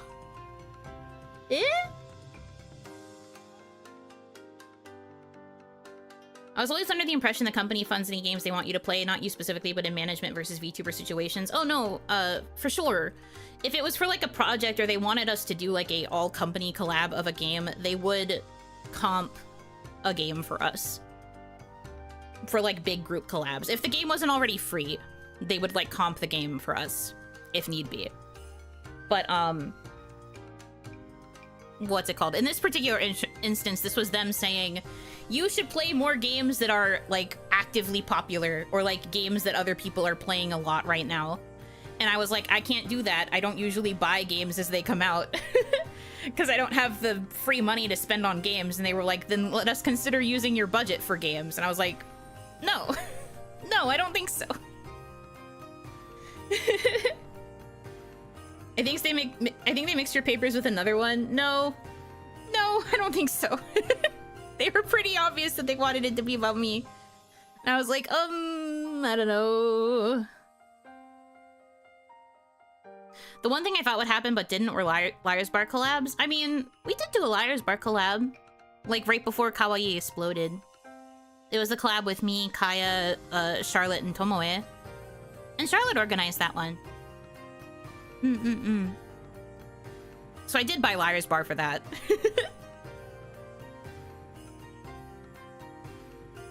If they're still concerned with trending stuff, they should make the investment of buying the individual trending games since they'll see an uptick in revenue. You would think, but... I mean, I also understood that there were plenty of talents who, like, more actively played games and were keeping on track of game releases more. I keep track of game releases for things that I like, which are just not very streamable. At least not for when you're in an agency. Now that I'm indie, it doesn't matter, but when you are corporate, there's, like... a bit more pressure to play games that are trending, I guess. What was your budget usually used for? It seems like a waste if you had other plans with the budget. My budget was constantly getting its ass ate by art requirements and covers. Not just covers for me, but for like all of the Hana Mizuki collabs and stuff. Like my portion of the budget would be going to like my art and my part of the mix and my part for the music video and all of that stuff. And then solo covers that I was producing were also getting booty ate. My Ori song was also taking up a lot of my budget for a bit because it was an Ori song and it needed a lot. So there was that too. Most of us used that budget for like song covers and like cover song collaborations and things like that. So my budget was constantly getting nom-nommed. There were very few months where I had any sort of money that I could put towards something else. But yeah, so that's why I was so stunned that they basically were trying to tell me to, like, I guess not produce as much music and to focus on getting new games so that I could play trending games. And I was like, I get where you're coming from. But it's also very silly.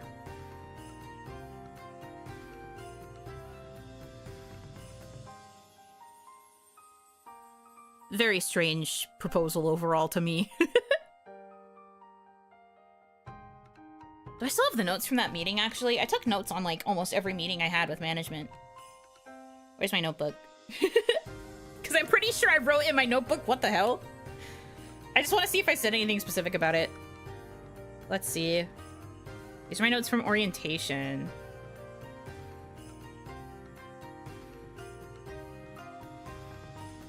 Because they didn't suggest you need bread with your feet. I can't remember if they ever suggested something, like, crazy.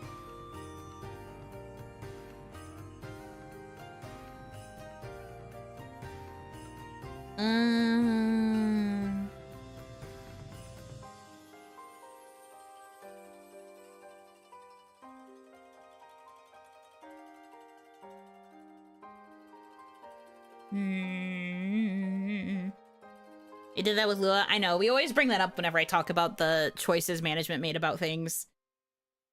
Seems like something that would end up being a focus change due to the limited budget. I don't know, maybe. I don't remember if they ever gave, like, a specific reason. No, this is too early.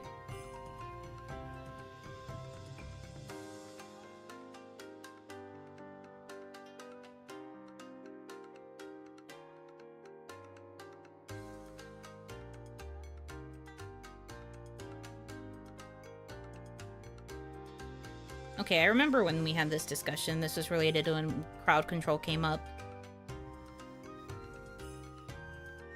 There's a note here that says, consider horror, ellipses, man, ellipses.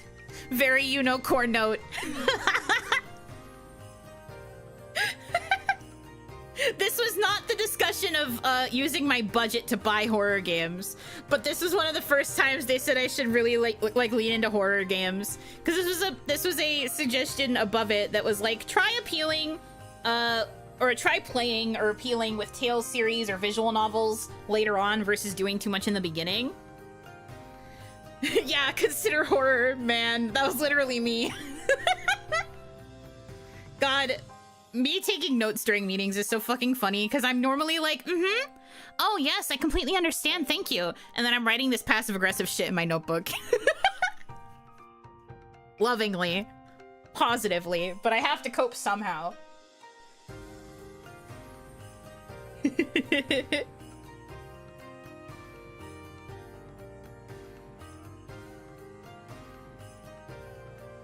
And there's this whole section that's like, well, this was like management kind of like pulling stuff out of thin air to come up with ideas, but they brought up the idea, if I didn't want to actively play a game, because I'd mentioned my main fear isn't so much watching someone play a horror, it's being the one to play a horror game, because that's what freaks me out more. I feel more immersed that way, I guess. But if I'm watching it, I'm okay. So they brought up the idea of me watching, like, no commentary walkthroughs of a whole horror game and just, like, watching it with you guys like it's a horror movie. And just, like, doing commentary over it like a watch-along. They also said, look into doing collaborations with horror games, like with people who like horror games. So, like, I could have somebody else play the game for me and I watch them play and, like, chat with them that way. And then, you know, play horror maybe is the next note. Goofy.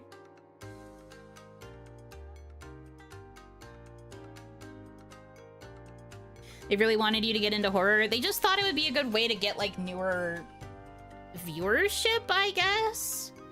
Like I said, there are a lot of people who just purposefully look up horror games because they want to see people react to the jump scares and stuff. They want to see people react to the scary stuff.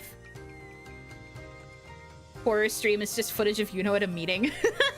No, I'm not that bad with meetings. I actually loved having meetings with management. Let's see here. This is like different stuff. So you'd be a passenger talking to the player? Yeah.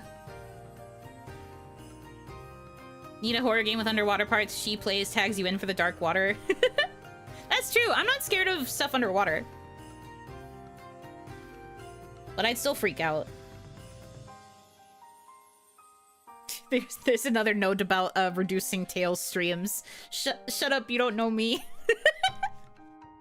I didn't write that in my notes, but the note says maybe reduce Tails, and I was just like, interesting opinion you have there.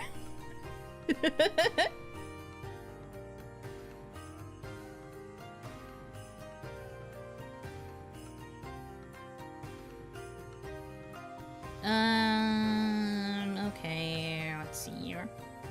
You're afraid of Mallows. Reduce Tails, definitely not 8-man. Might as well have told her to try growing taller. Stop. You bully me, you.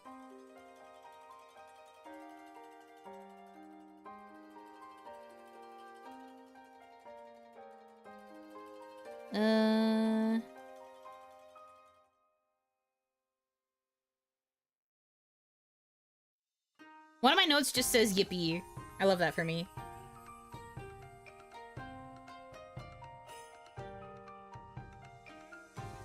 Speaking of Mallows, I should send 1 or 2 for tomorrow. Oh, right. I guess I should promote that while I'm here. I'm doing a Marshmallow Q&A tomorrow because anonymous questions are fun. If you haven't checked my Marshmallow in a hot minute, I will send a link in chat now. You can send them anonymously. Anonymously.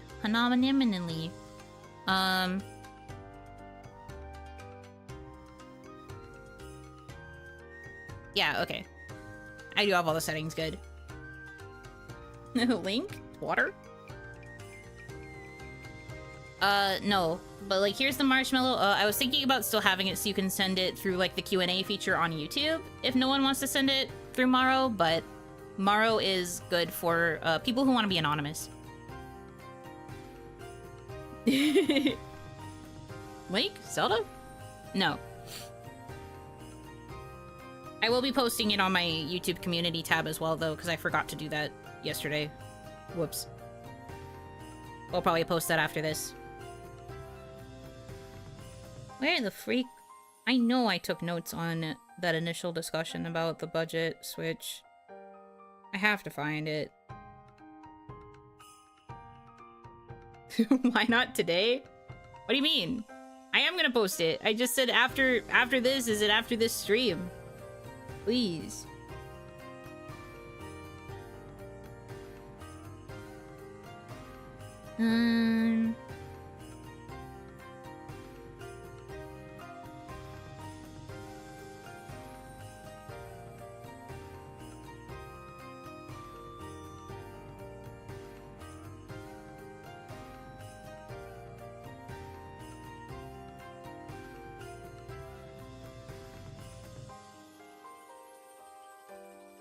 I'm so biased. We'll only have 30 minutes left before she can have a 3rd stream today.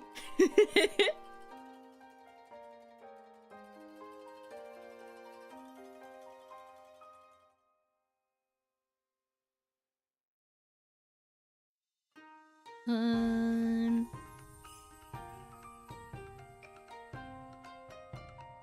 I love the evolution of the different pens I had to use for my meetings, because certain pens were like running out of ink or were like indecipherable.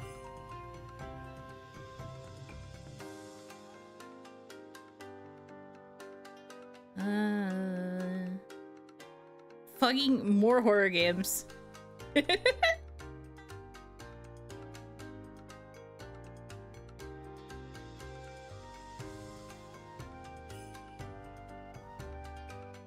Here's a solid set of notes for you.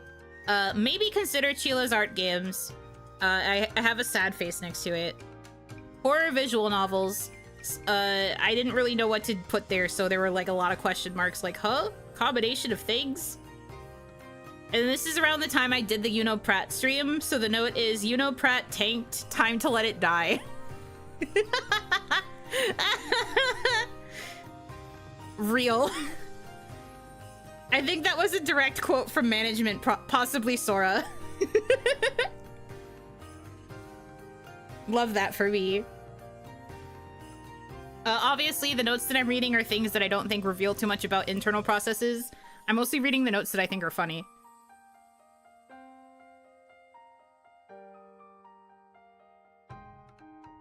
Eldritch horror themed VNs probably would work. I think there may be a few, couldn't name them though. Oh yeah, no, I like the idea of horror visual novels too, because I feel like they're overall less scary than like other types of horror games. Like earlier today, the horror game that I played was a little scary, but not like extreme. That kind of thing I vibe with.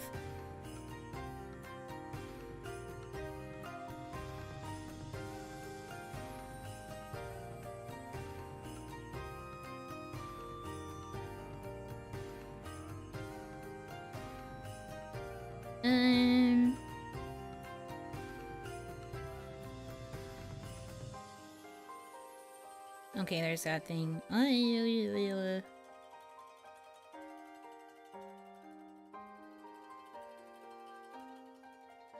Man, I can't find it. This is probably like forever from now.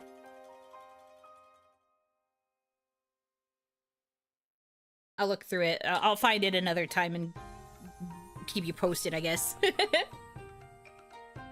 I would describe it as horror themed rather than outright horror. Think how Dead by Daylight isn't actually scary. I mean, Dead by Daylight can still be a little bit scary. But you're right that it does have primarily like horror elements rather than being a horror. I will say though that the devs did advertise that game as a horror RPG, so. Wait. No, it's taking too long. I don't want to just sit here and flip pages. Unless you like the flip pages ASMR. I made it to like April of last year. All my notes are crazy. Book sound. Do you like book sound? Book sound go bird. Do you like this? I would like Yuno ASMR. What do you think about The Wolf Among Us and The Walking Dead Telltale games? I'm not that into Walking Dead. Zombies are big ick for me. I don't really like zombies. I don't like zombie media. I don't really know anything about The Wolf Among Us. Are there any notes to say cooking stream, fake own death insurance claim? No, not yet.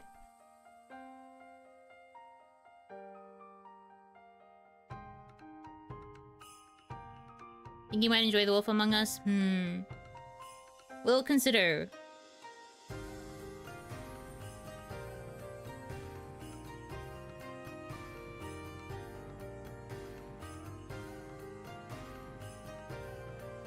This is where they were bugging me to add in another Zatsu series. And that it should have a specific theme. The first things they threw at me were like something otaku related, and I was like, huh? I don't know about all that. ASMR watching that shy girl study in the library because you won't say something to her. You want more shy library girl ASMR? I guess so. They called you a weeb. It wasn't so much they called me a weeb as they probably figured that my audience would like otaku stuff. And I was like, oh god. Because I didn't know where to start. Like, I could think of examples other people did of like those sorts of topics for Zatsu series. And I was like, yeah, they called you weebs. They were right.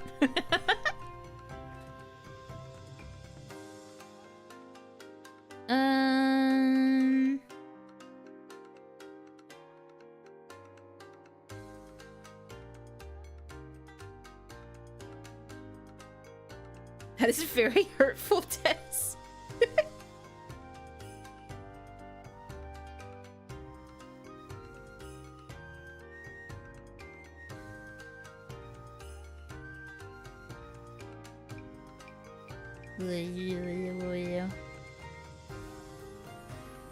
Why make a niche Zatsu stream when the normal Zatsu stream can be about anything anyway? I remember I had a similar thought. I was like, OniMons do sometimes have topics. Or like, well, back then they literally had a topic every week.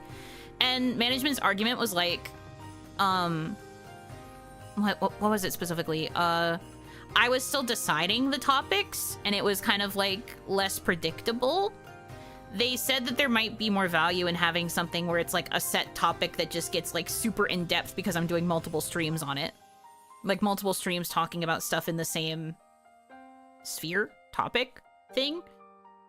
And I was like, that gets really hard to do though. Like, eventually, especially with more niche topics, you kind of run out of stuff you can really say that's unique. And again, I was thinking about how there were other things, like other series that were going on that were like similar or like already covered like certain ideas that I had had. So I was like, I don't know what I can do. But that was what made me create Fictitious Friday. So I guess that worked out to an extent. People kind of liked Fictitious Friday.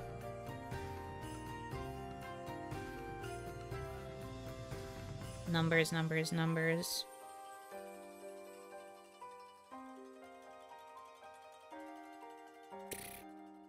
Numbers, numbers, numbers.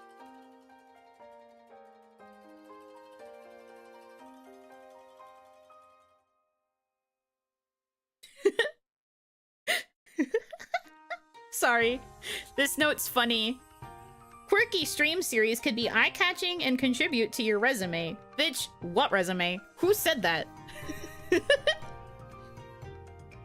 This is where they gave me the idea for, like, what if you did an instant noodle taste test? Or something. And I was like, who? Numbers, numbers, numbers.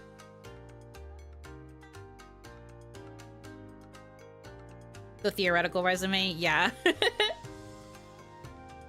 I think we had been talking about, like, sponsors and stuff. And one of the things that had been suggested was, like, you need to have, like, a variety of different kinds of streams. So that way people who make that stuff will see that you stream XYZ and be like, oh, you'd be perfect for this product or something.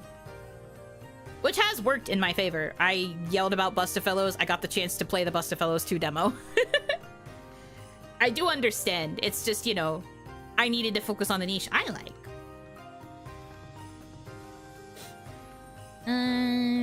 Some things.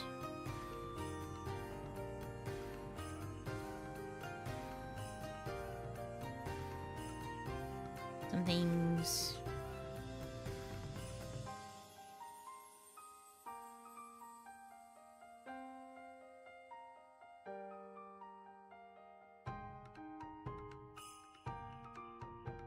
Sorry, the only sponsorships allowed are horror games. No! No, free me. You're an avid VN enjoyer and puzzle game enjoyer? I mean, I haven't been playing as many puzzle games lately. I think I've been leaning more VNs, or I guess, like, JRPGs. But it's true, I don't mind them. Oh, Hanaki! Welcome in, welcome in.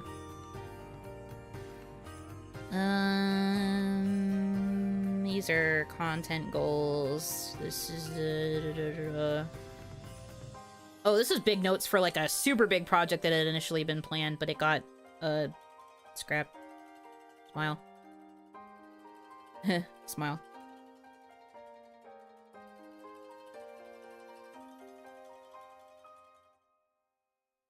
Overwatch? Mm-mm. Something else. I might chat about it in a member stream someday. But I don't think I should talk about it publicly. Leak? No. No leak. Some things probably should not be leaked. Overwatch 2? No! Wasn't related to Overwatch. Minesweeper. Yeah, there was a big plan for something related to Minesweeper, obviously.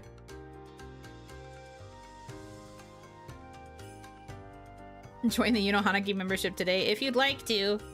Although I'd also suggest you hold on to it in case I'm able to fix things going on with my YouTube AdSense. Because we might pivot most things back to YouTube membership again afterwards. Sorry to make you jump platforms so much. For a second I thought I heard League and got simultaneously excited and disappointed. I will never play League. You can count on that. I play Pokemon Unite. That's the closest I will ever get.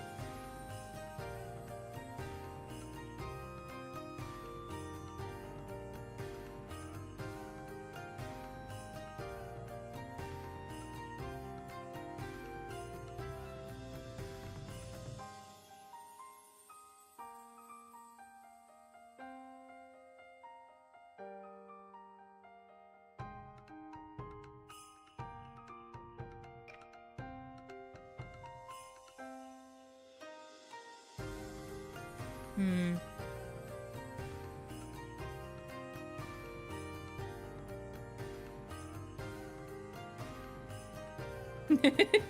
Who do you play mid-late in Pokemon Unite? You mean Jungle? When I jungle, I usually play Leafeon. But I haven't done it super often. I usually try to either go top or bot. I hope YouTube gets fixed. Missed 2 Patreon streams just because I forgot to check it. Yeah, I have it set to send notifications to everybody. But it's email only. Oh, hi, Charlotte! Welcome in, raiders. Hello, hello. Thank you so much for the raid. I hope you had a good stream. Hi. I'm trying to find something in my old notes related to a management suggestion, because I could have sworn I did, but I don't know where it is. I have handwritten notes, so I've been going through a notebook and just kind of chatting about stuff on the side. It was all right. Well, that's good. All right is better than bad. Yeah, welcome in. Welcome in, welcome in.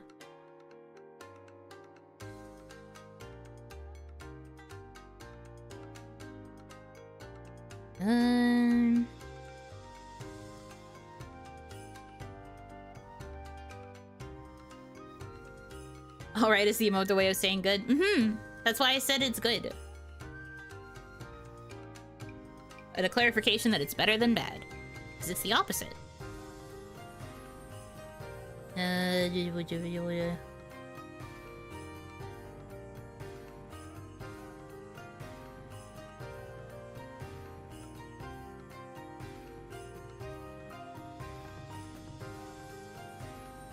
Yuno speaks Charlotte. I mean, I try.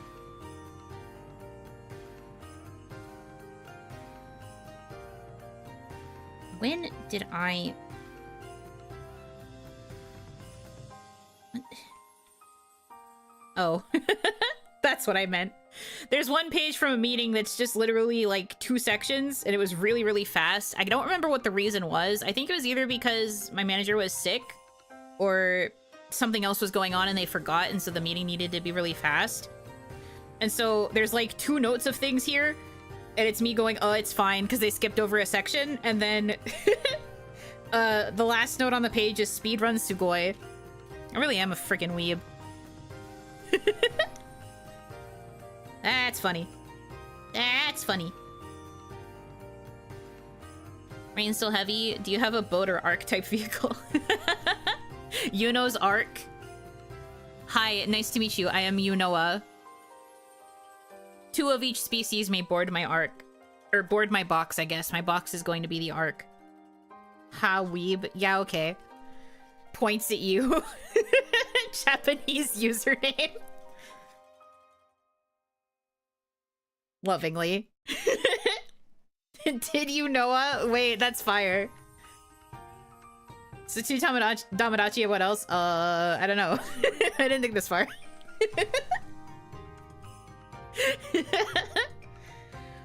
I didn't get this far ahead.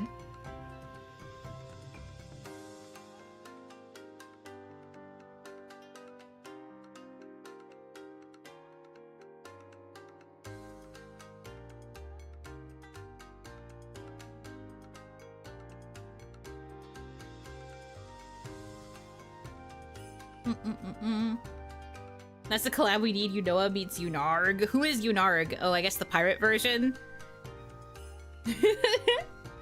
We're coming back to the self-x-self conversation, aren't we? It all comes back to this. Okay. Got him.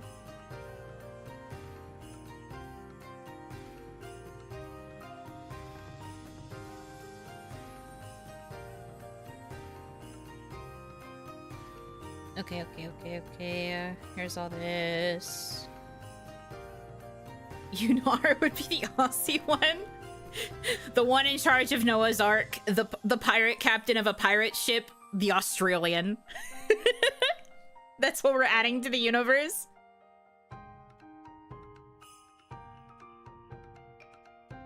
You want to share with us the Krabby Buno? The Krabby Buno? Who?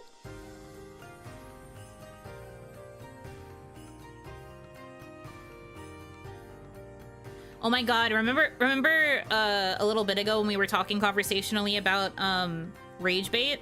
There is actually a note in here from one of the strategy meetings I had where they brought up the idea of me doing more rage bait. And that's just very funny that it ended up being on topic. Unarverse. Bruh, for real? Uh-huh. My notes say, time to piss off people, ooh woo, sparkle, and then I have an arrow pointing to it that said rage bait.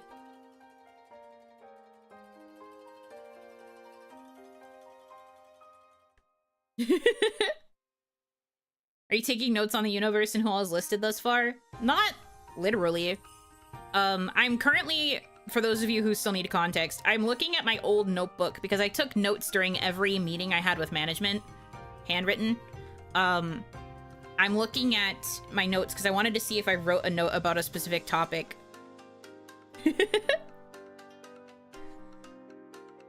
So that's why I'm occasionally like looking down and you hear me mention notes and you probably hear the sound of me flipping pages. That's my notebook. It's a tiny little thing. Because I needed it to be portable so I could quickly take it out whenever I had a meeting.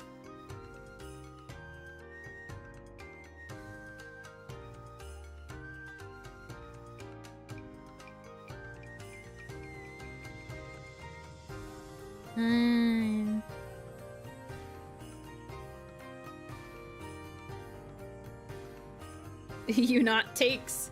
Is your notebook green? My notebook is cinema roll themed, so it's light blue. It has a little cinema roll on the front, and he has a little notebook and a pen, and he's taking notes. And it says, enjoying fun days together. This is my dedicated kawaii notebook. It's a little thing.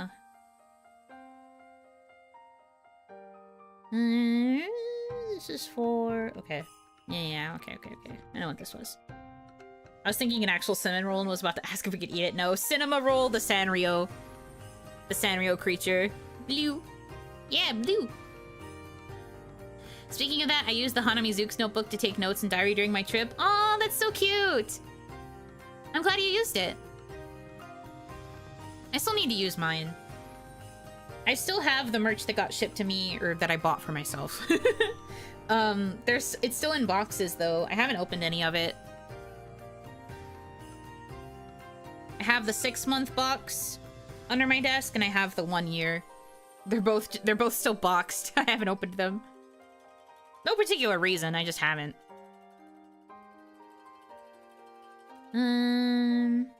Stuff about... Okay. Okay,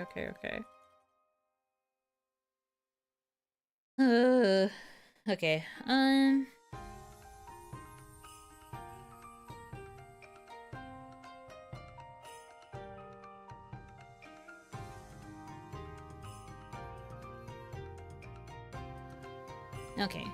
These were notes on a different thing. I guess I never did take notes on those suggestions then, huh? I could have sworn I did. Well, I went through all my notes then.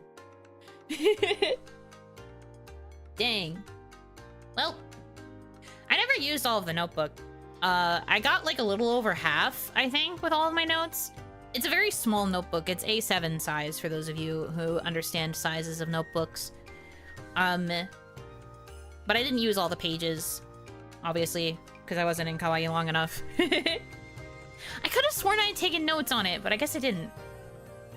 Dang. Maybe I was just so stunned I didn't think to. Maybe I was just like, huh? You want me to what? And I just didn't even bother to write it down because I so quickly said no. Which is fair. I think if I actually had a note in it, I would have been like, you must be out of your damn mind. Production kawaii wasn't in kawaii long enough. No, stop. Shush. I mean, to give credit where credit is due, at least I got a year in kawaii. Having a full year being part of an agency is still something. I feel kind of bad that Ephemera had less than a year. I feel like it was probably particularly hard on them. That's true. I mean, obviously it's hard on everyone. I think the people who also put a lot of time into kawaii also suffered. In the end, we all suffered. Consider horror man was good enough of a note. Honestly, that is the quote of the year, I think. Past Yuno, you were very real for that.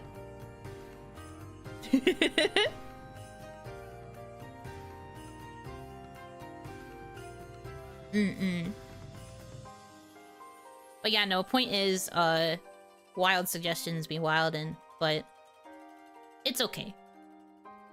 I always knew, that the suggestions management would give were, like, suggestions, and it never was, like, enforced heavily, so it never bothered me too much when they gave me crazy things, but there were still times I'd be like, wow, that's crazy. If this notebook is anything to go by, this Oni is kind of funny. I think this Oni might be kind of funny. Maybe she should be a VTuber or something.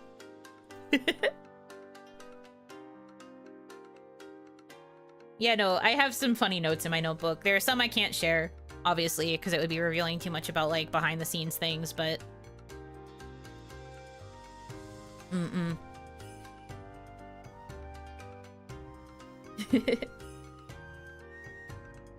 Maybe she should stream horror games. It is honestly insane. I found mention of horror games, like, in a lot of my notes, and yet I could never friggin' find the specific thing I was looking at.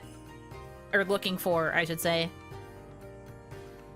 So it really did happen. It really did occur that they were trying to force horror games on me at, like, almost every angle. And they just really wanted me to be a horror game streamer, and I didn't really know why. Ron-chan was supposed to be our gamer. Leave me alone. We had a gamer, we had an artist, and I was gonna be the Zatsuer.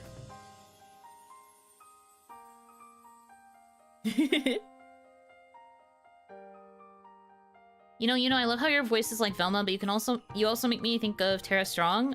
You should be Raven in Teen Titans as a fill-in when Tara can't be there. I'm sure they probably would either write around her absence, or they would, like, what's the word? They'd find a different understudy, probably. I don't think they'd ever come to me. But I appreciate the compliment. She ran away. And I ran. True.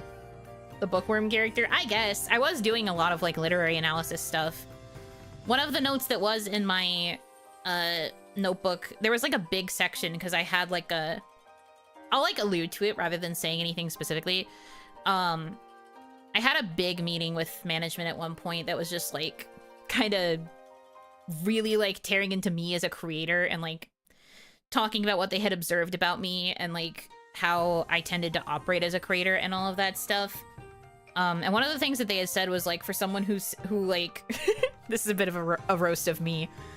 They had said, like, you talk a lot about being, like, a writer and being really into, like, reading and writing and stuff, but you don't really make a lot of content about that subject. And I was like, yeah, because someone in this room keeps trying to make me play horror games.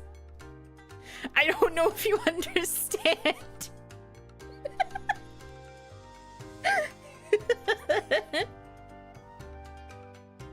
Suffering. The irony. Like, what was I supposed to do there? Yeah, that was a read that I got once. There are a few other reads in there, but I don't want to roast myself too hard.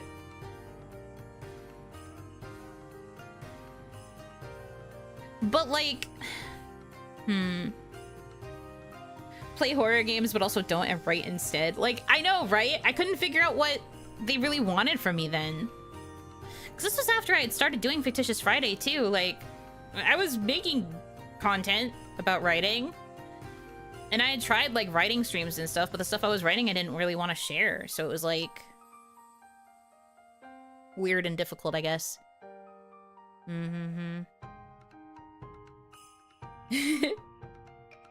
Ron is Yoshi, Kaya is Mario, and Yuno is Luigi. No, Kaya is Mario, Yuno is Luigi, Ron-chan was Peach. Lynn now would be... I guess could maybe... Well, no. With, like, the thief persona. Maybe not Peach. Oni, Yapper, Ultimate Gamer, Horror Gamer, Game of the Month, Writer. You know why is Writer so low? Lynn is Waluigi. Toad, Cat Peach, Nabbit. Lynn is Toad. I like how everyone just says Lynn is everything else. I love this. Also accurate.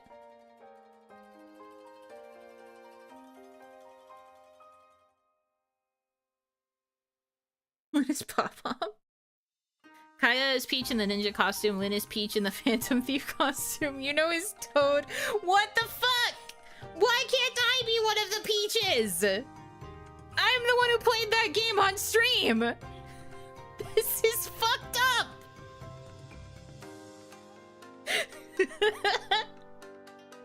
You're Toadette then? No! What is this? Why can't I be a peach? No! Man, you all hate me. This sucks.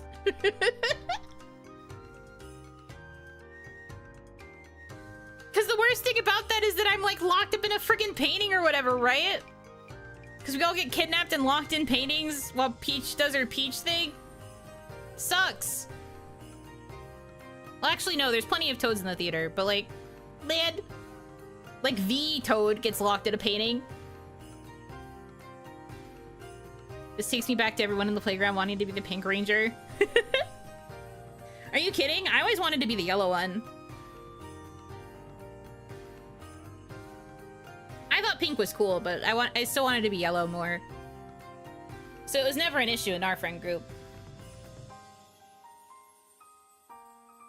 I was like, yippee, yellow. Yippee,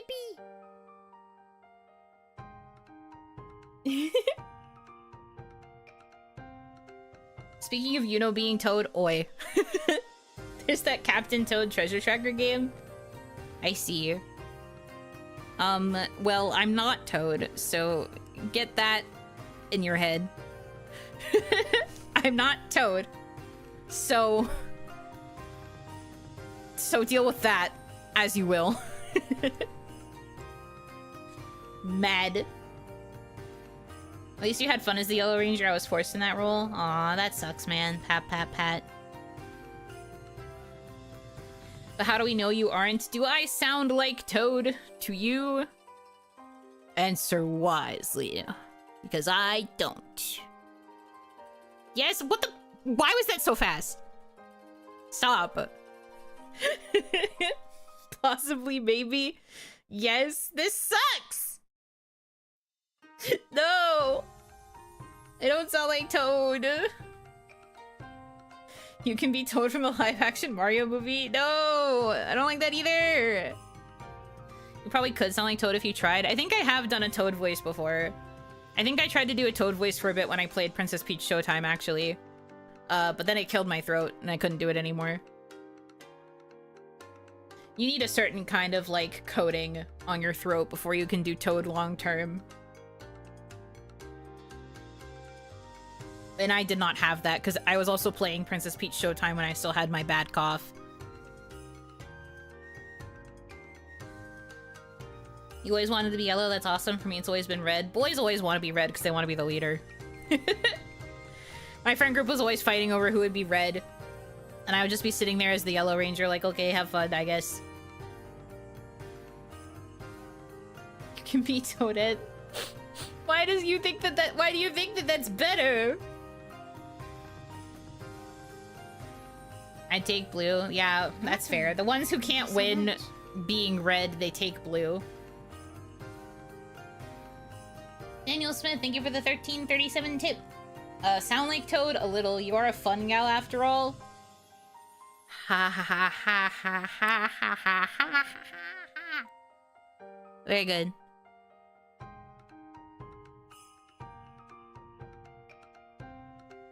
Just embrace your Toaditude. I don't want to be a Toad. I want to be a pretty girl. I want to be a princess. Why do the other two get to be princesses? There's so many other options for Peaches that I could be. Why? It's so messed up. I could be Cowgirl Peach because I like country music. I could be what's her name? The one with the sword. I could be the sword fighter Peach because she's kind of masked and I love that in a woman. I could be Why are you mean to me? Stop! I don't want to be Toadette either! That doesn't fix the problem. Just making me the girl one doesn't fix it. She doesn't like being Toad who she is. Stop! She's not canon. You're not canon!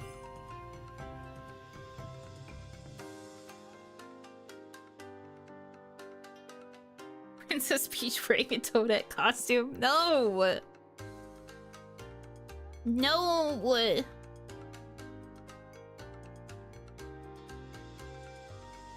This sucks. I hate it here. Slowly disintegrates. Yeah. Doesn't feel very nice, does it?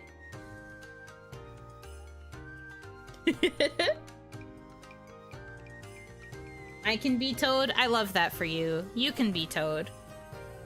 All of you can be Toad if you want. I don't feel so good. Just casually decanonizing someone. You're not canon to my narrative. You disappear instantly. Crazy. I'm King Boo with the princess crown, so you're Princess Boo?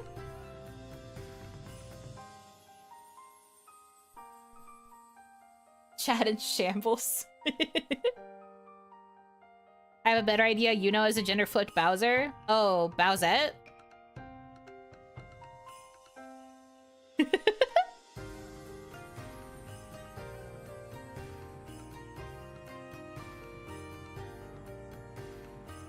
You're really having a hard time spelling some words tonight, eh? That's okay. It happens to the best of us.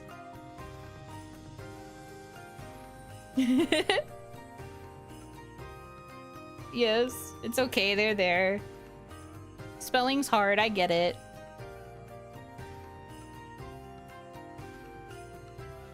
It's performance anxiety. Typing messages in front of a crowd is scary. Scary. Scary. It's late and we're all trying to share the brain cell. That's true, it is late. I should probably wrap up soonish. Especially because I have to play Graces in the morning, which means I can't sleep in. I have to try and go to sleep at a good time like a normal person. I'll do my best. I will post the schedule and all the links and stuff in a members post after stream. Just push it back. I literally cannot. The way my schedule works, I literally cannot, but I appreciate the sentiment. What do I read today? Let me think. Toad Mom said it's my turn with the brain cell. Who the frick is Toad Mom? You can't just keep making up characters. Who are you people?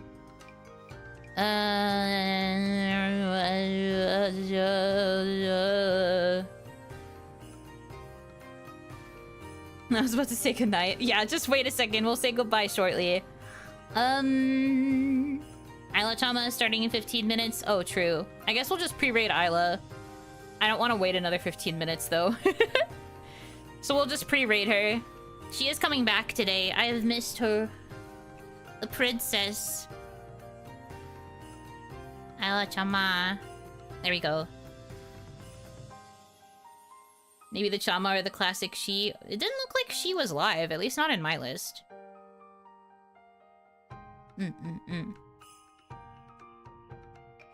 What if there was a crown that instead of turning people into Peach, it turned people into Toad?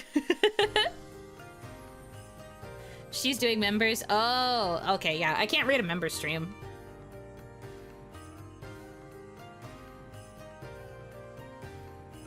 Yeah, I cannot read members. Monday is members for she. Minecraft opening, that's fun.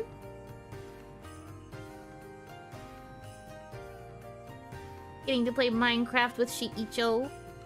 I'm sure the partners are probably enjoying that.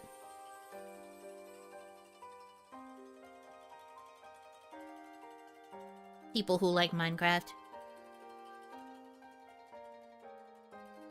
Check your art tag, please. Oh, okay. Okay. Art.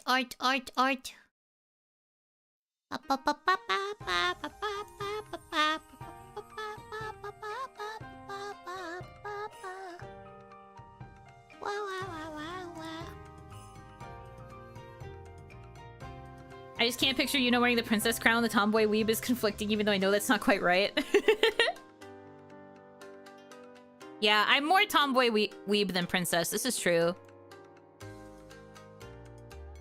Oh. Hot Buno summer. Goddamn.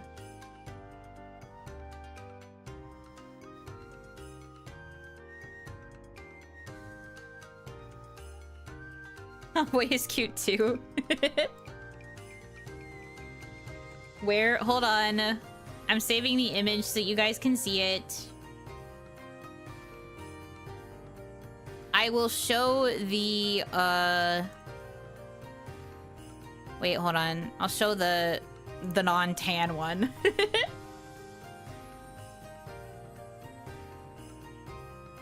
Because there's an alternate version with a tan. Which is fun. Oh, and the undertone is blonde. I didn't realize that. She went full Gyaru. Okay. Vibes. Send an email shortly. No problem. Take your time.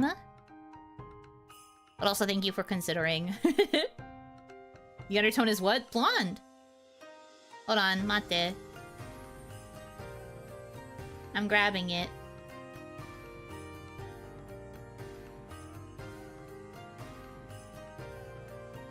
Oh god, it's gonna be huge. Hold on.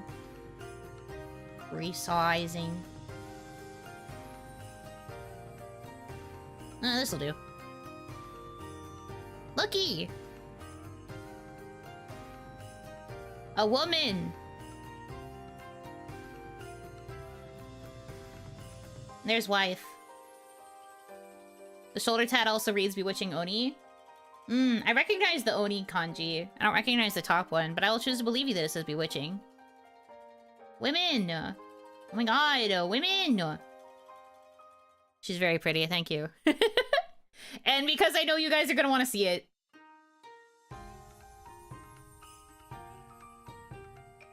Gyaru version. The ear cuffs look really nice, yeah. Look at the Gyaru version. I love the caramel blonde for the Gyaru coloration. That actually kind of slays. That actually kind of goes hard.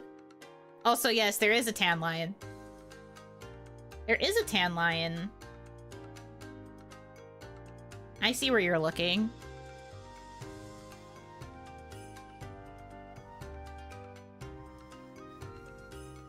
The tan line, and that's all I'm going to say.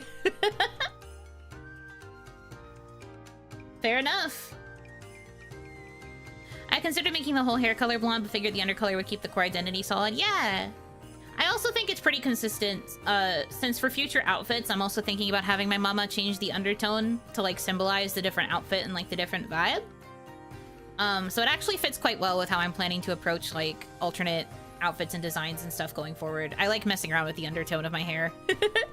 I was saying earlier, but kawaii, well, I was at least told by my manager that kawaii probably wasn't gonna let me change my hair away from green, and that really bummed me out because I love experimenting with hair colors. But yeah, it's nice. It's nice, good. I like this, good. Yes. Was that a skeb? It was a commission. I don't know if it was a skeb. He credited the artist in the tweet. I will link it for you if you want to retweet.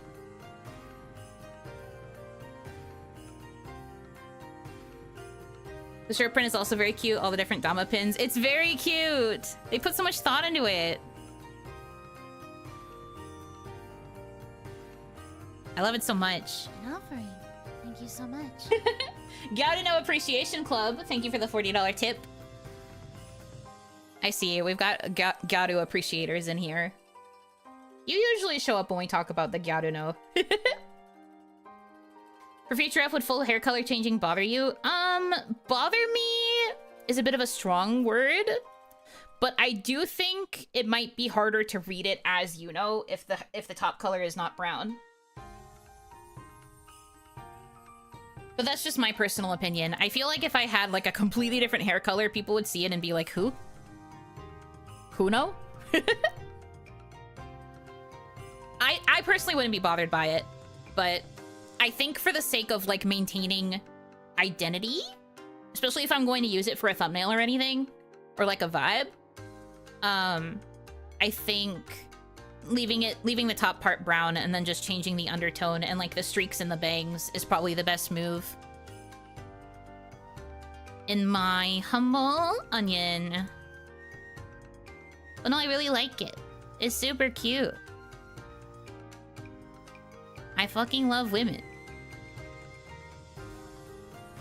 Your hair is more blended than Neapolitan ice cream. Not sure what she means. Wife is the defining feature. Well, yes, wife is the defining feature, but not every artist draws to the thighs. So if we prioritize the upper half, which is what usually happens both in VTubing in general and also in artwork, you want to keep some sort of uniformity. Especially if you're changing outfits already, you kind of have to make sure that there's like a core part of the character identity that's still there so you can recognize it as character. I also consider keeping the two-tone style but still changing color, but both my artist and I felt the same about it. Yeah. I get it. I do think keeping it to the brown is the right choice. You can change the shade of brown if you'd like. Kaya does it all the time. You can change the brown to like a different brown that like suits the overall color palette. But as long as it's brown, that is what matters to me. I think the color will become a little bit easier to read in the new design.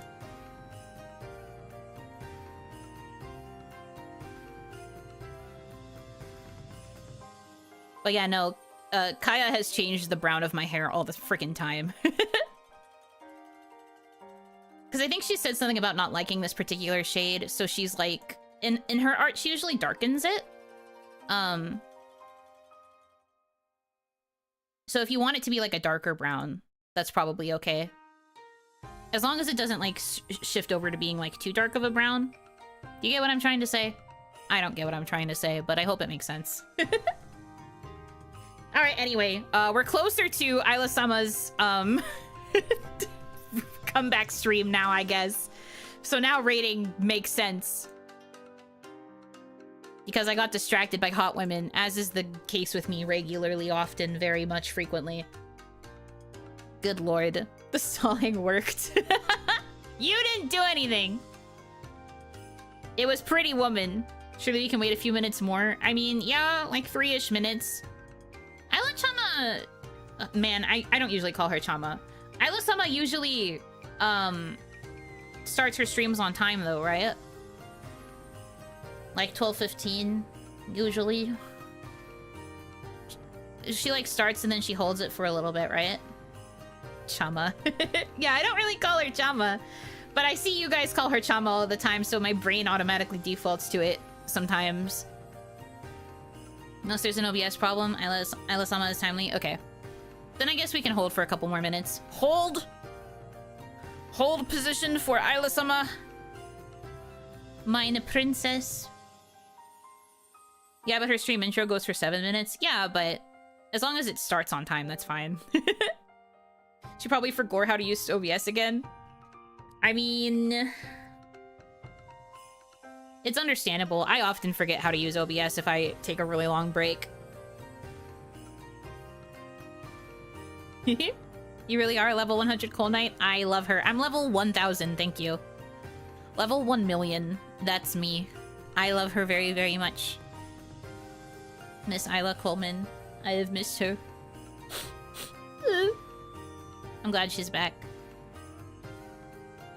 She did stream in between for her auntie. Yeah, but I couldn't catch that one. Couldn't catch that stream. But this is like the proper comeback. It wasn't that long away from OBS. I guess that's fair.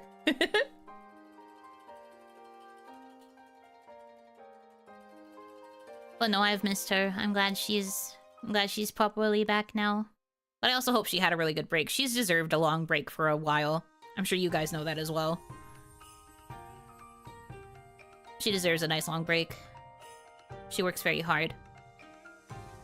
Also, I love her. Have I said that? Have I said that yet? I love her.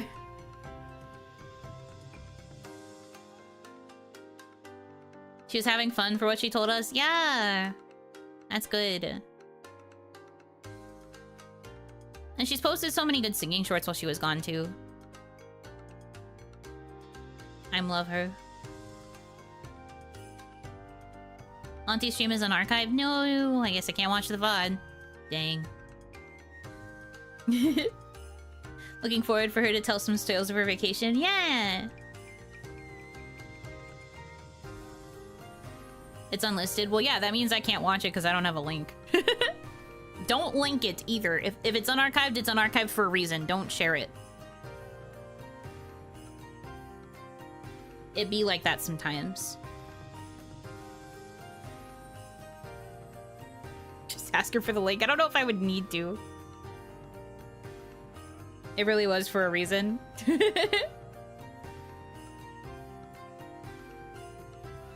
Alright, well... Miss Isla-sama should be starting soon. Let me...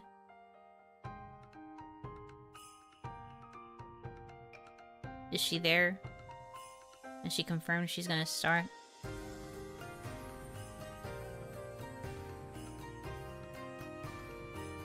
It is bedtime. Yippee, yippee! Have a good sleep. I probably won't be going to bed just yet, but I will start the winding down process. Okay. Yep, she started. Okay, I'm gonna send you guys over now. Thank you guys so much for choosing to spend time with me. I hope that you have a good rest of your time zone. And until I see you again, Yunotsu! I will see you in the morning for graces.